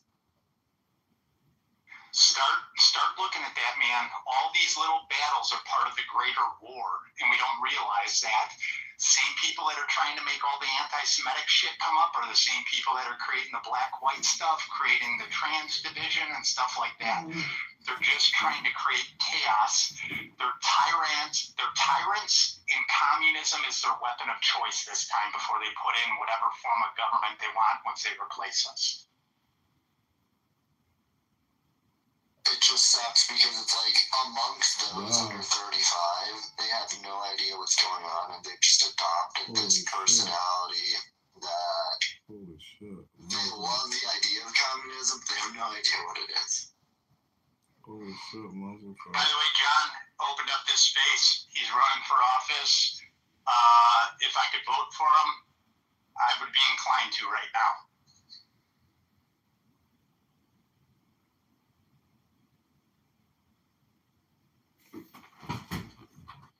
It would be really good to hear his voice more and to be able to reach more people.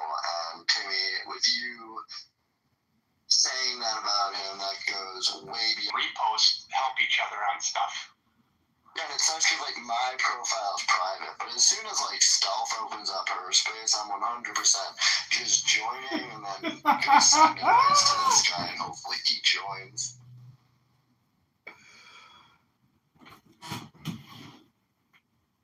I think having him also in touch with like Carolina would be beneficial.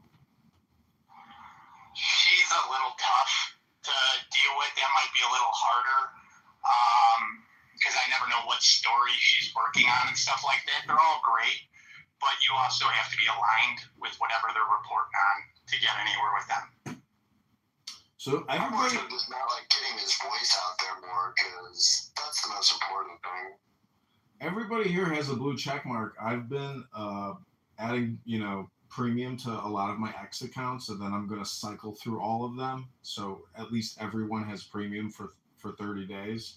Get that boost, and then just move on to another one because it does seem to have a shelf life after you bring an account premium. But just canceling the subscription is a good way to do it.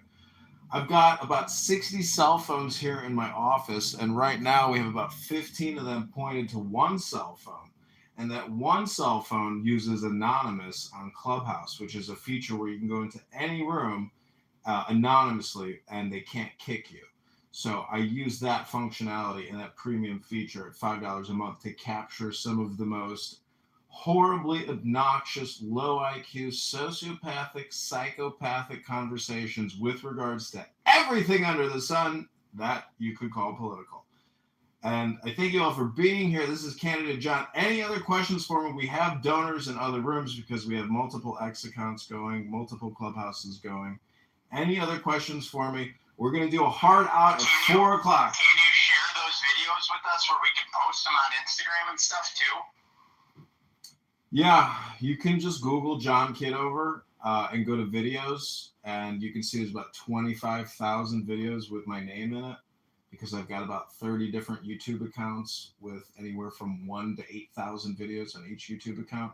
Go to the live section on any account and you will immediately see Clubhouse recordings going back 5 years from today. Like an insane, obsessively compulsive individual, I have sat here and recorded and listened to, but also I've walked away. Because I set it and I forget it. I'll leave it at 10 p.m. and come back at 8 a.m. the next day, and they're still talking all through the night. One thing, I saw your account. I was shocked by the scale of what you have going on. Like, just the massive amount of accounts and what you've put together is so interesting to look at. It is, because it's totally random. You can't really categorize it. All the playlists are just candidate Congressman John Kitover, but really it's real clown house conversations with people completely just openly talking about everything under the sun with no restrictions on what they're saying or how they're feeling. And it is completely ineffective and toxic communication. I would call it brain rot. And, I don't think anybody, this is like literally getting in a van with a hidden camera and recording people having conversations on the street. It's no different than essentially that movie Conversation with Gene Hackman, where he puts a bug underneath a park bench and he's listening to people have conversations about whatever kind of gossip or drama they're doing. So it's a huge sociological, psychological, observational study that I've conducted. I'm submitting this to Harvard in the philosophy and psychology department as part of a senior PhD thesis paper that I'm about to present. Wish me well, because after August of next year, I will become a doctor. That's correct, a doctor of philosophy from Harvard University. So you won't be like Dr. Joe Biden. I'm kidding, poking. That sounds like a real study. I got one question for you on, are you familiar with Illinois State Senate Bill 2254? No, don't know it. So Illinois State Senate Bill 2254, which passed the Illinois Congress, is to reduce the distance sex offenders are required to stay away from schools from 592 feet to 262 feet. It also reduces the frequency of check-ins for the offenders as well. I think that we need a noose for anybody that even talked positively about this bill, but it's such an insane bill that I think it just needs to be a center point of conversations. What positive reason does that bill actually have? None. And it's not Kim Guilfoyle. Trump.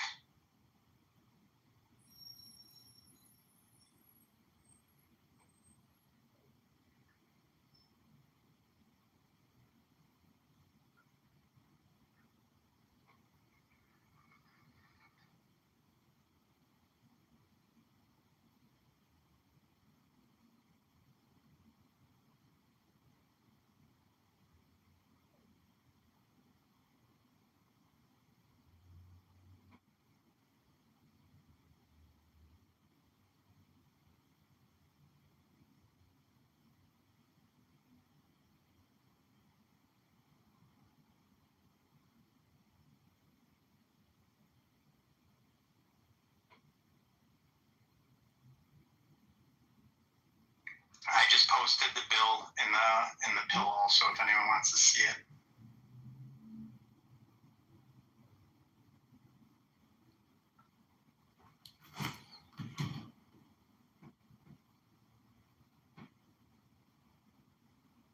Okay, I have this document that I wrote for my campaign. It's called The Next Steps. I believe in stating goals, objectives, and strategies, and what the purpose is, and having an agenda in a room. I've done a lot of Toastmasters. A lot of people open up a room. They never have an agenda. They never stick to an agenda. And it's just a long, rambling mess of words about nothing.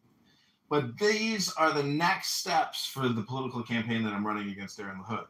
Hope you enjoy this. It's about 60 seconds, maybe 2 minutes. Here we go. Democracy dodders. Ferocious fascism. Cackling communism, equally frauds cavort crazily all over X and YouTube and Instagram and TikTok. They are hemming us in. They are abortive births of the child, the new world of X. Liberty stirs once more in the womb of time. Evolution makes its changes by anti-socialistic ways.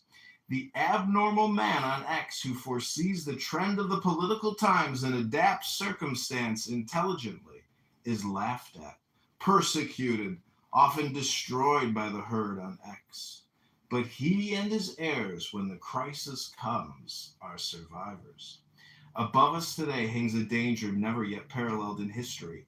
We suppress the individual in more and more ways. We think in terms of the herd. War no longer kills soldiers. It's communistic in essence. It is always restriction. We are all treated as imbecile children. DORA, the Shops Acts, the motoring laws, Sunday suffocation, the censorship on X, on YouTube, on Instagram, on television. They won't trust us to cross the roads at will. Fascism is like communism, and dishonest into the bargain. The dictators suppress all art, literature, theater, music, news that does not meet the requirements. Yet the world only moves by the light of genius. The herd will be destroyed in mass.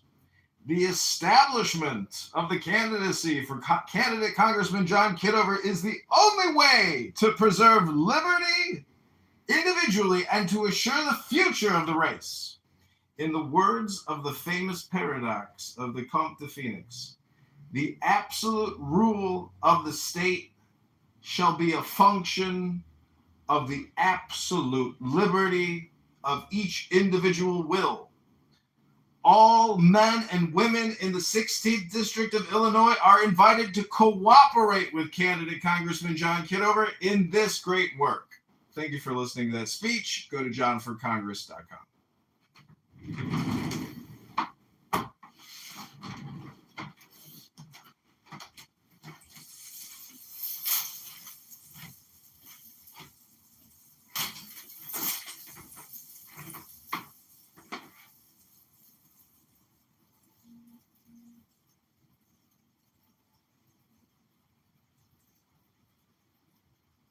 Okay, welcome Stacy Miller. Anybody else? It's an open room. Say whatever you want. Hi, thanks for having me. Good Shabbos. Good Shabbos. Good Shabbos to everyone who celebrates. Timmy, I was wondering, why would anyone introduce a bill to lessen the distance of a child predator from a school? Do you know who this person is?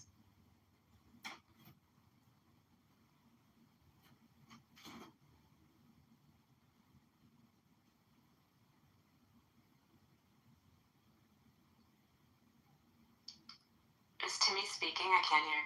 He's reconnecting, it looks like. Oh, got it. Hey, John. Hey, what's up? How are you doing?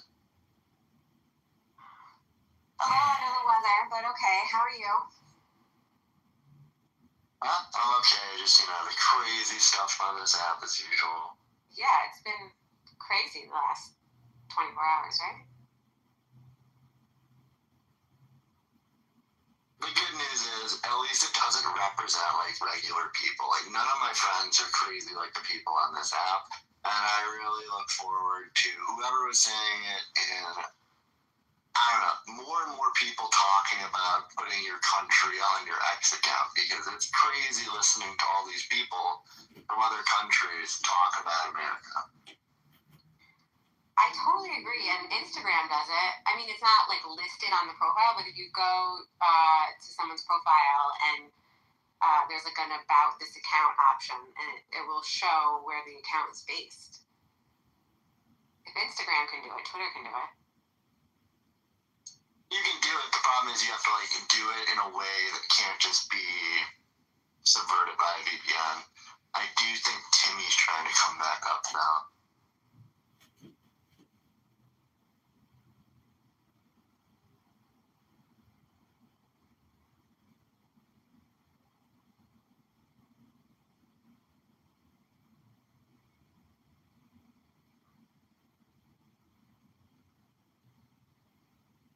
So, Stacy, you were saying that Timmy was proposing defunding,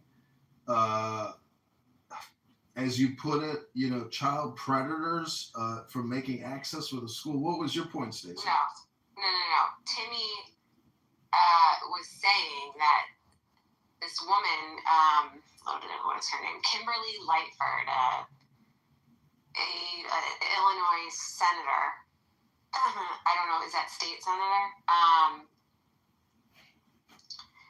She is introducing a bill that would lessen the number of feet that a sex offender can be from a school. Why would anyone do that? You can't have Sharia law unless you have pedophile-friendly laws, and that's why the Islamic Muslim Brotherhood, in my opinion, has taken the LGBTQ churches hostage. So all these local LGBTQ churches, they all have brand new construction going on. They're able to take anonymous donations, and then they can allocate those anonymous donations legally to front businesses. But Sharia law, I think, is honestly the real reason why they're making all the pedo-friendly laws. It's so sick. I mean, how does everyone not... one justifiable reason for that bill. Yeah. How does anyone not take a huge pause that someone would even introduce that? It also passed the Illinois Congress. So oh my God! Are you serious? That's why it's a state Senate bill now, is because it passed the Illinois Congress first. It was like House Bill 2236 or something like that. What is this world that we live in? They don't care about us. We are data points on an Excel spreadsheet. We are a means to an end. All these nonprofits are literally stealing from us. Think about why are taxes so high? Because it's currency control, it's wealth control. They've taxed us at every single angle. Sorry, we have a bigger Islamic takeover in Illinois than anybody has any idea. If they don't remember that Bill Daley, Mayor Daley's brother, was the vice chairman of J.P. Morgan Chase Bank, sold our assets and parking to Islamic investors. And then they backed President Barack Obama. Pritzker got into the White House. She was part of the Rebuild Ukraine. They want us gone. And also the cartels partnered up with the Islamics, with Qatar. I don't even give a shit about learning how to say their country right. Qatar. El Chapo's son explained how they partnered up with the Islamic Brotherhood and Qatar to smuggle drugs and all these males of military fighting age. There are probably so many rapes and child molestations that have been covered up. If you Google Rotterdam rape cover-up, grooming gangs, you're going to find out that the British government covered up 1,400 rapes against white women over a 9-year period. All of them? That's not so much a secret anymore. I mean, that's been discussed in England for a while now. Where is it on Instagram? Where is it on anything that people aren't seeking it out? It's not. Tommy Robinson talks about it all the time. But you're seeking it out is what I'm getting at. You have critical thinking. I'm saying like... Yeah, you're right. It's not on the nightly news, that's for sure. Well, I'll tell you this. I saw it everywhere, and I was outraged by it, and this was months ago. And I have a dear friend who, she's from England, and her whole family lives in England, and she goes to visit England 3 times a year. And a few months ago over the summer, when she came back from England, I was like, well, what's going on with this Pakistani rape gang? Isn't it so crazy? And she had no idea what I was talking about. 100%. You're 100%. I was having a conversation with my neighbor even, who was from London, and she had no clue about the Keir Starmer trying to sell them back under control.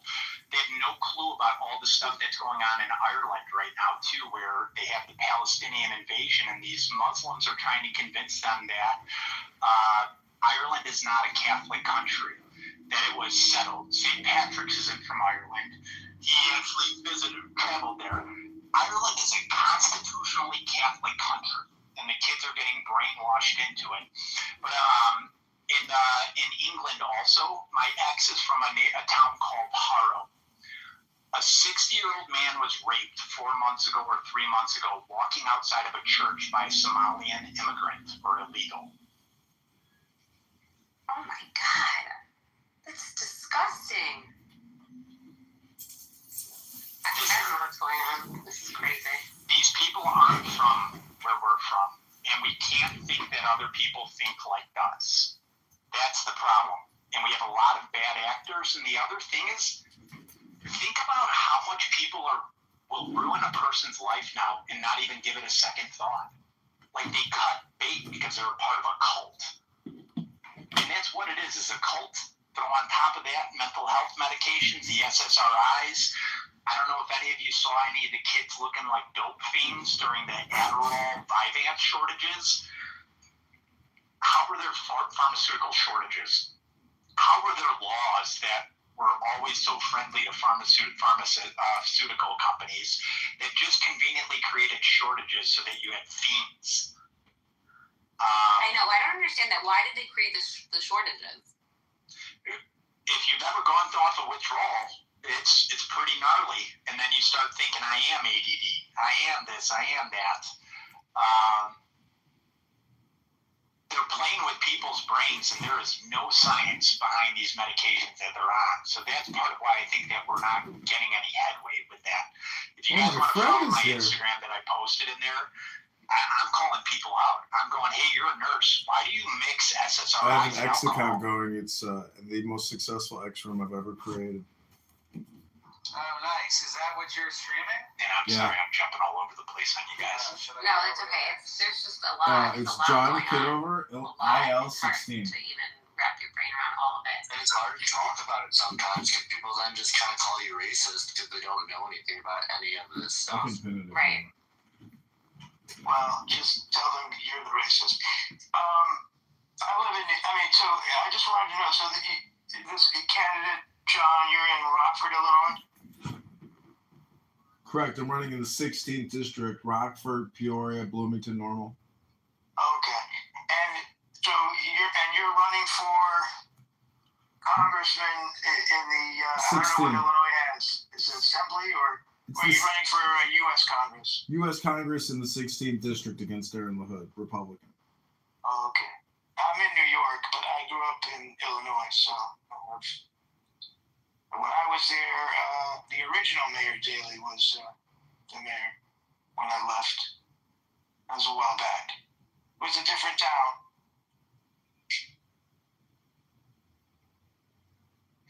The old man was a good man, I think. I think his kids sold us up the river. Yeah, it's definitely not what it used to be. But nothing is. What's going on in Chicago right now? Venezuelans with machetes, terrorists delivering Uber Eats with ski masks, a bunch of white people walking around with autistic headphones pretending that the danger's not around them.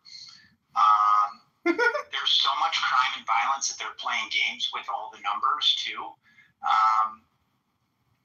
They're trying not to have incident numbers. They're not trying to have event numbers. They're skirting it. It's like we're in Detroit. I've had to call 911 a couple of times on like women getting assaulted, and I like broke it up or other things. Cops don't come, and I've sat and waited 45 minutes before. I think Detroit's cleaned up a little bit better now than Chicago. Yes, but what I'm referencing is there was like some sort of a record where it was like 68 minutes was the typical 911 response time in Detroit because it was so bad. Oh, I see. Yeah. But it's just is Trump sending in the National Guard? What's going on with that? I have no clue about it. I don't think any of us are gonna. I'm hoping he does. We need it. Because we literally have, we call them the YNs here. You can Google what YN is. I've got no qualms saying it, but I don't want to turn any of you off. They were out with like automatic guns outside of the police station, like peacocking in front of the police station, clacking guns standing on the top of their cars. And I mean, they glorify and call them switches at this point, right? Yeah. And even like... Wait, sorry, what's a YN? Google it. Okay.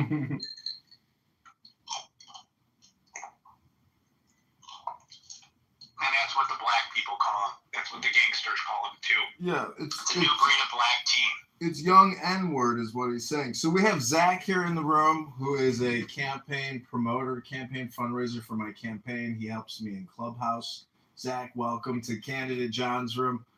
Zach knows me very well, and in October he's going to come out here and help me get signatures in Rockford and Peoria.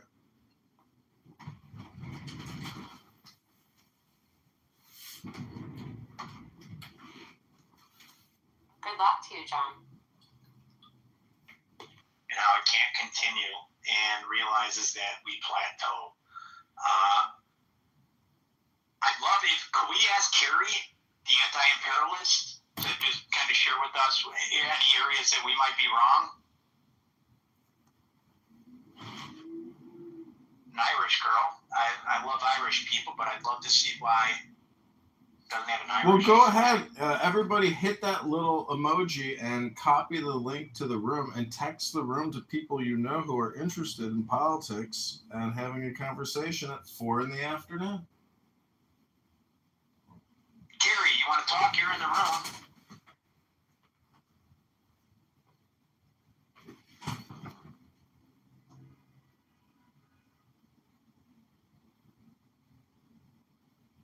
Yeah, Carrie, come up. Tell us why you like communism. No judgment either. We'd love to learn. No one's ever actually taken the time to tell us. We just hear you're a racist, you're a fascist, or other things like that. But I personally, I apologize, guys, if I'm speaking for the room. I'd give you the floor, and I'd love to hear why I'm wrong.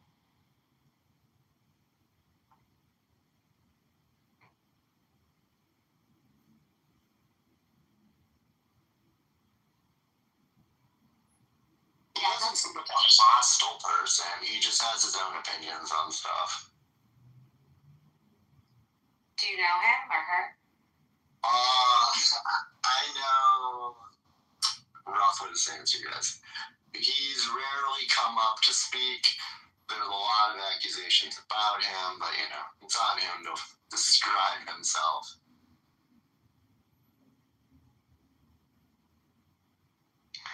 And you're a citizen of the world, so I'd give you your opinion.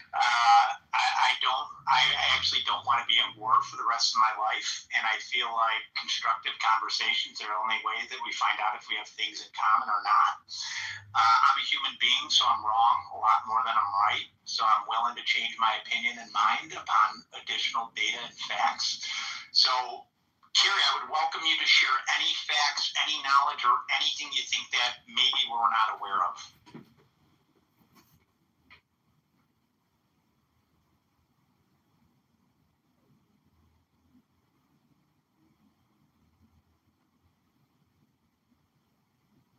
You got to request to speak, Carrie, if you're going to speak.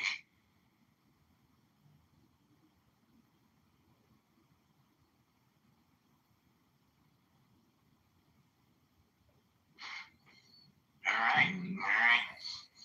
What, John, you want to recap and tell us again, now that there's a couple more rooms, tell us again how we can help you? Just an immediate, if it's a retweet, if it's reaching out to you, follow any other accounts? Yeah, I'm going to pin a link to our antidote page where if you want to contribute $1, $5, $10, $200, you can do that. It'll all go directly to gathering signatures on our petitions. We're paying $1.50 a signature. Some people will charge $15 a signature, but we're paying $1.50, and we have an incredible team in Rockford doing great work. And it's johnforcongress.com is the official campaign website. And if you click on the upper right and go to blog, you can see Illinois State, and it went really well. And, just being here, sharing the room on your profile is a big help. So just share the room, copy the link to the room, and text it to people. Be social, be political, because that's the essence of politicking and politics and being polite or polity. So I hope you guys all have a great weekend. And I'm trying to figure out how to pin something. I've never really ever had to pin anything in this room. I don't know why I can't do it. So, John, also just the bad thing with the Charlie Kirk assassination is we don't have Charlie Kirk.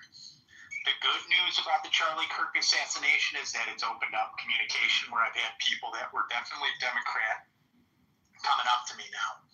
And also watching some of the people cheering them on. Or I wear a MAGA hat all over Chicago, wherever I go and stuff like that. I call men pussies. I tell women they're a retard, or I tell them that their father is a pussy because only a pussy would raise a woman as dumb as that. And it seems to shock them in a good way. But this woman showed up with a Columbia sweater, deep shades, and then some chick named Carl to the dog park. And they were basically like talking shit about me. They had a doodle, and I've got a doodle. My dog and their dog actually got along. I think that they didn't want that to happen, but I've worn for 5 months straight every day. I've got sweat stains in my MAGA hat, walking around downtown Chicago everywhere, and now people not wanting to talk to me.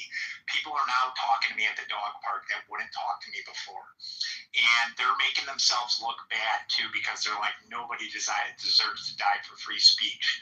So right now, this next week, remember, people have ADD.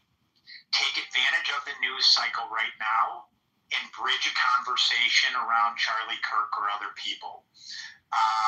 People are a little bit more open to it right now. They might not be open to it again a week from now. So just take advantage of now and speak your mind. Do not apologize. As soon as you apologize or you explain your view, if it's something critical, you lost.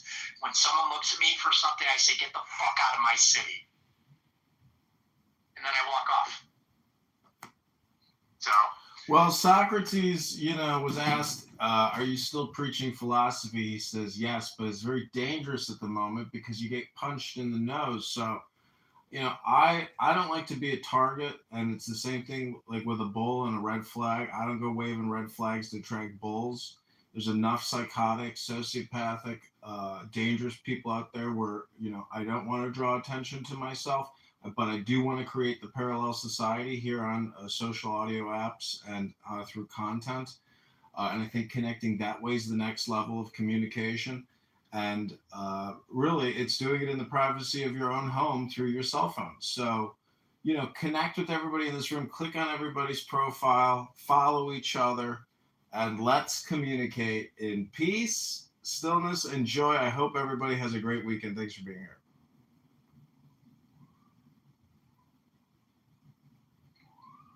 Thanks, John. Look forward to following. Yeah, Timmy, you're right, though. It's been crazy to see this response to the assassination. Did you see the Mark Ruffalo interview with Rainn Wilson? Oh, my God. Talk about a map. Rainn Wilson is a pedophile to the T. And then the Mark Ruffalo, like, oh, yeah, the first thing I thought about. Right. Mark Ruffalo.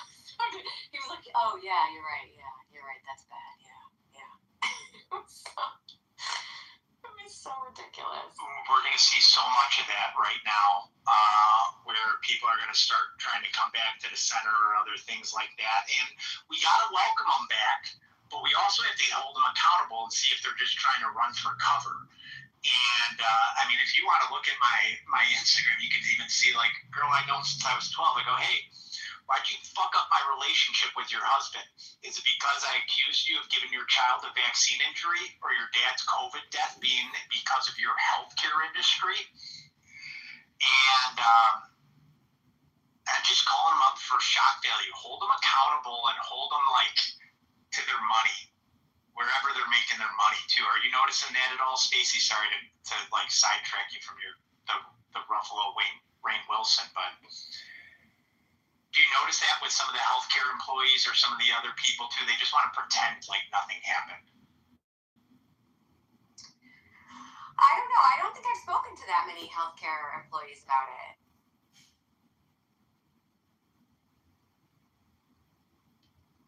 Anything else? I'm interested in John's platform, number one. Like, what's he running for? And how do we, I guess he's running for Congress right now. Number one, how do we clean up Washington, D.C.? And then number two, kind of tangentially to that, but also kind of related, because we're all Illinois residents, and I understand, you know, if he's running for the U.S. House, this isn't necessarily his first, you know, issue, but is Illinois fixable?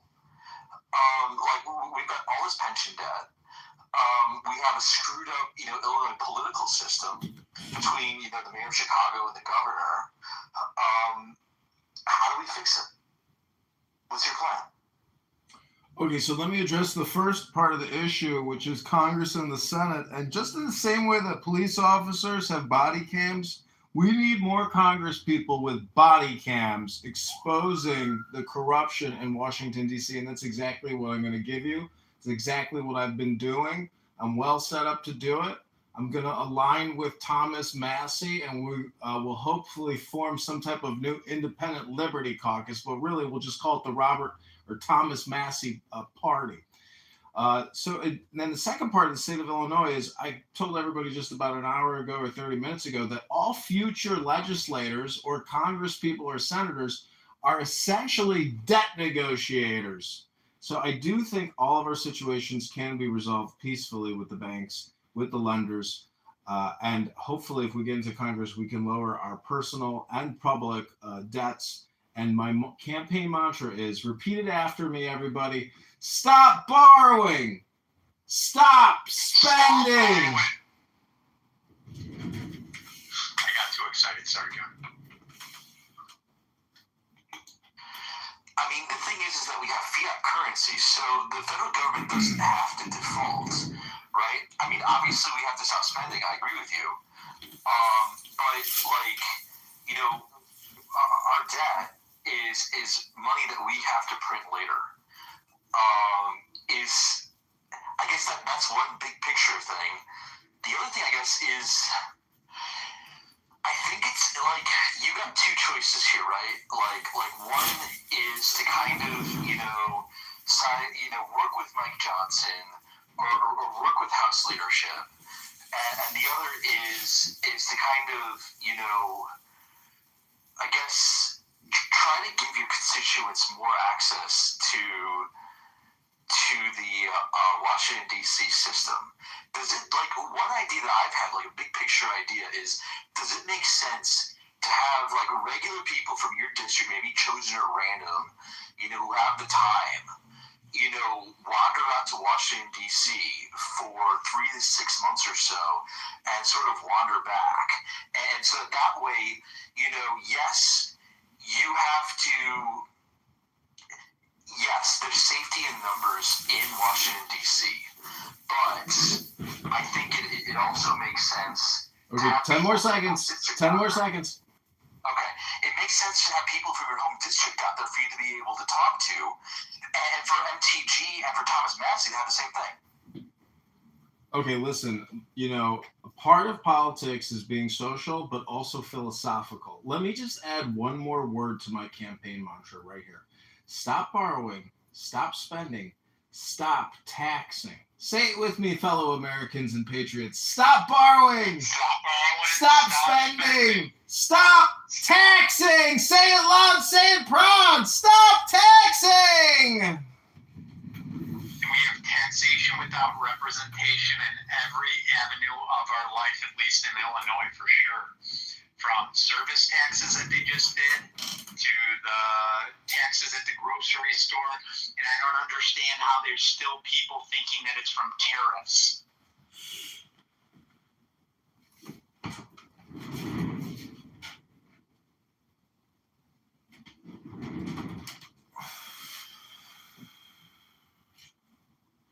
People here will always look for any reason to blame Trump, though, unfortunately. Can you guys hear me? Yeah. Oh, that's amazing.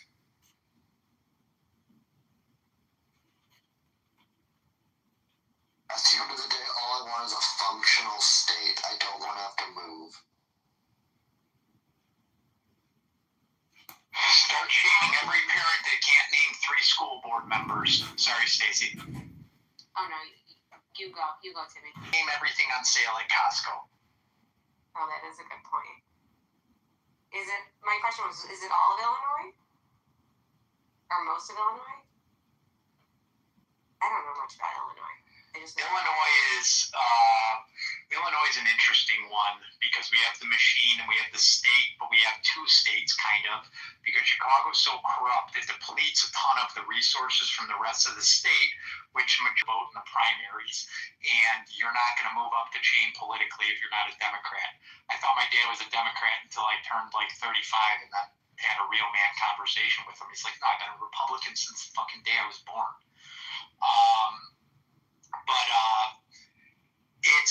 They've got us fighting a bunch of different battles where we're trying to, the city people look down on the farmers or the hillbillies as they think kind of in the city. The western suburb people think that they've geographically protected themselves from the dangers of the city and they just take the train in for work. We had Tank Johnson years ago, Chicago Bears defensive end that had troubles, and they found like tons of guns and dogs and other things in this, rich community called Lake Forest. And my dad was so excited. He's like, finally, those fuckers get something in their neighborhood.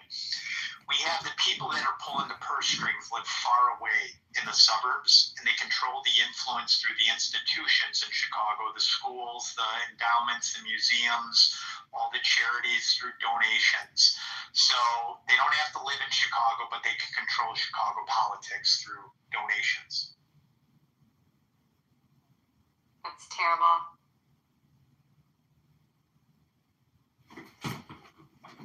Yeah, I haven't found anyone to run for mayor that can turn it around. Listen, back to your original question about deploying the Army National Guard and reserve soldiers in Chicago. I think Trump has to do it as soon as humanly possible and do a show of force to Mayor Brandon Johnson in Pritzker and escort Brandon Johnson up to his office every day so he can start doing his fucking job instead of complaining and crying and screaming on camera and microphone all day long. He should be a leader. He should be with the police. He should be a crime fighter, crime solver, and a forensic accountant. But he's not. He's a broke-ass history professor who's nothing but a communist, socialist, racial identitarian, and he's looking to tax the citizens of Chicago tens of billions of dollars in increased property taxes along with Tony Preckwinkle. These people make our lives miserable. They solve nothing. And all they do is throw stones all day, every day. They're a bunch of charlatans, frauds, criminals, scammers, and fraud artists. That's exactly what they are. God, that was the other name I totally forgot. I reported her for potential mortgage fraud a week ago too with Stacey Davis Gates, Tony Preckwinkle, because she has 5 houses, each with a different relative. Wow. How do the police put up with the mayor in Chicago? They're demoralized. It started with this thing called COPA, which was the police policing themselves, and they forced out my dad's a retired Chicago cop. They forced out all the non-yes men, basically. And right now, I really think that they want to bankrupt the pension fund and bring in the Muslim Brotherhood to replace them, just like they're doing in New York right now. I think they're purposely trying to bankrupt it. A lot of the good cops were also forced off if they didn't get the vaccine, or some of them saw. They're like, I'm better off taking an early pension than getting fired and losing it all, because that happened to a lot of people. People are just scared right now, honestly. The cops are being lambs sent out to the slaughter. One of my dad's friends lost his eye about 3 years ago at the Statue of Columbus, the Columbus statue protest. They threw literally a fucking M80 in a beer bottle with gasoline. Like, they were throwing shit like that at the police, and Mayor Lightfoot told them, do not react. They knew Antifa was in those audiences. They don't care. And the problem is that these cops are locked in with equity into their homes, because remember, they raised home prices like no other. And they've got a bunch of equity, they think, in their house, which is a source of wealth, or they have a pension that they plan on living on. They don't want to rock the boat because they've got kids. And they've got a lot of good cops that are scared shitless, and then they've got a ton of cops that can't back them up. there are cops that are not physically strong enough to handle any of this stuff. And then the demoralization that you put on top of it. Why am I going to arrest a kid that I'm going to see back out in the street in 2 hours and might be able to blow my brains out?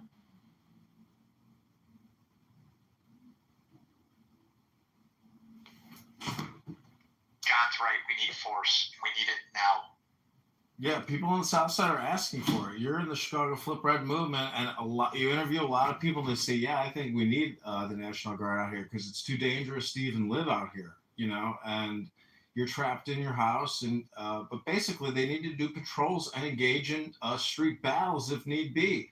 There's too many armed criminal gangs. Chicago's always been a gang town from Al Capone, but now it's insane. The city was safer under Al Capone. So the culture is completely brain rotted out, and you have young, violent criminal thugs with fully automatic weapons roaming the city. I mean, it's nothing new. I mean, I've been following the news for years. I've been listening to the Scanner, following everything that ex-publishers put out. I have footage from the 2020 Chicago BLM riots, and I have live feed from all around the country during that time. It was absolute pandemonium, chaos, anarchy.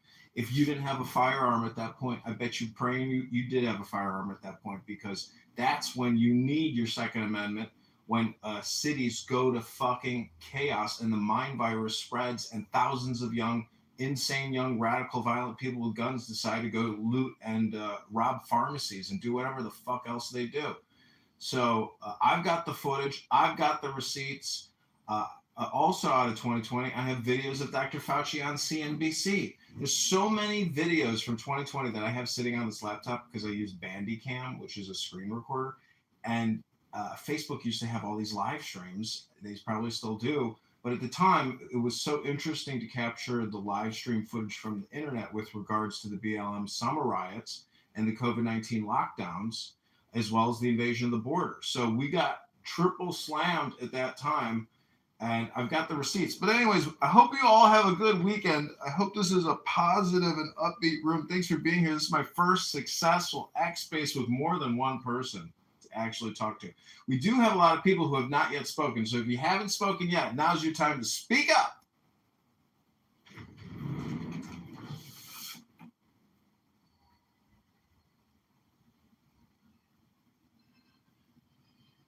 I saw Filmy had his hand up, and I'll just say it. I moved to a city like Chicago in 2019, and I had to live there for 2 years. What went on in that city was insane. Because prior to that, I was just in the DuPage suburbs. I was just a regular, suburb kid. And once I learned how crazy these people are, and talking to the regular people, they all want this. They want these raids. And there is no one I know in my real life who is actually upset about this, which is weird to see the internet reaction. I'm part of some of these Reddit groups on the Naperville, Elgin, Illinois, and people are just constantly complaining about these raids and whether it's the ICE raids or the National Guard stuff. And I don't understand what has to happen for these people to change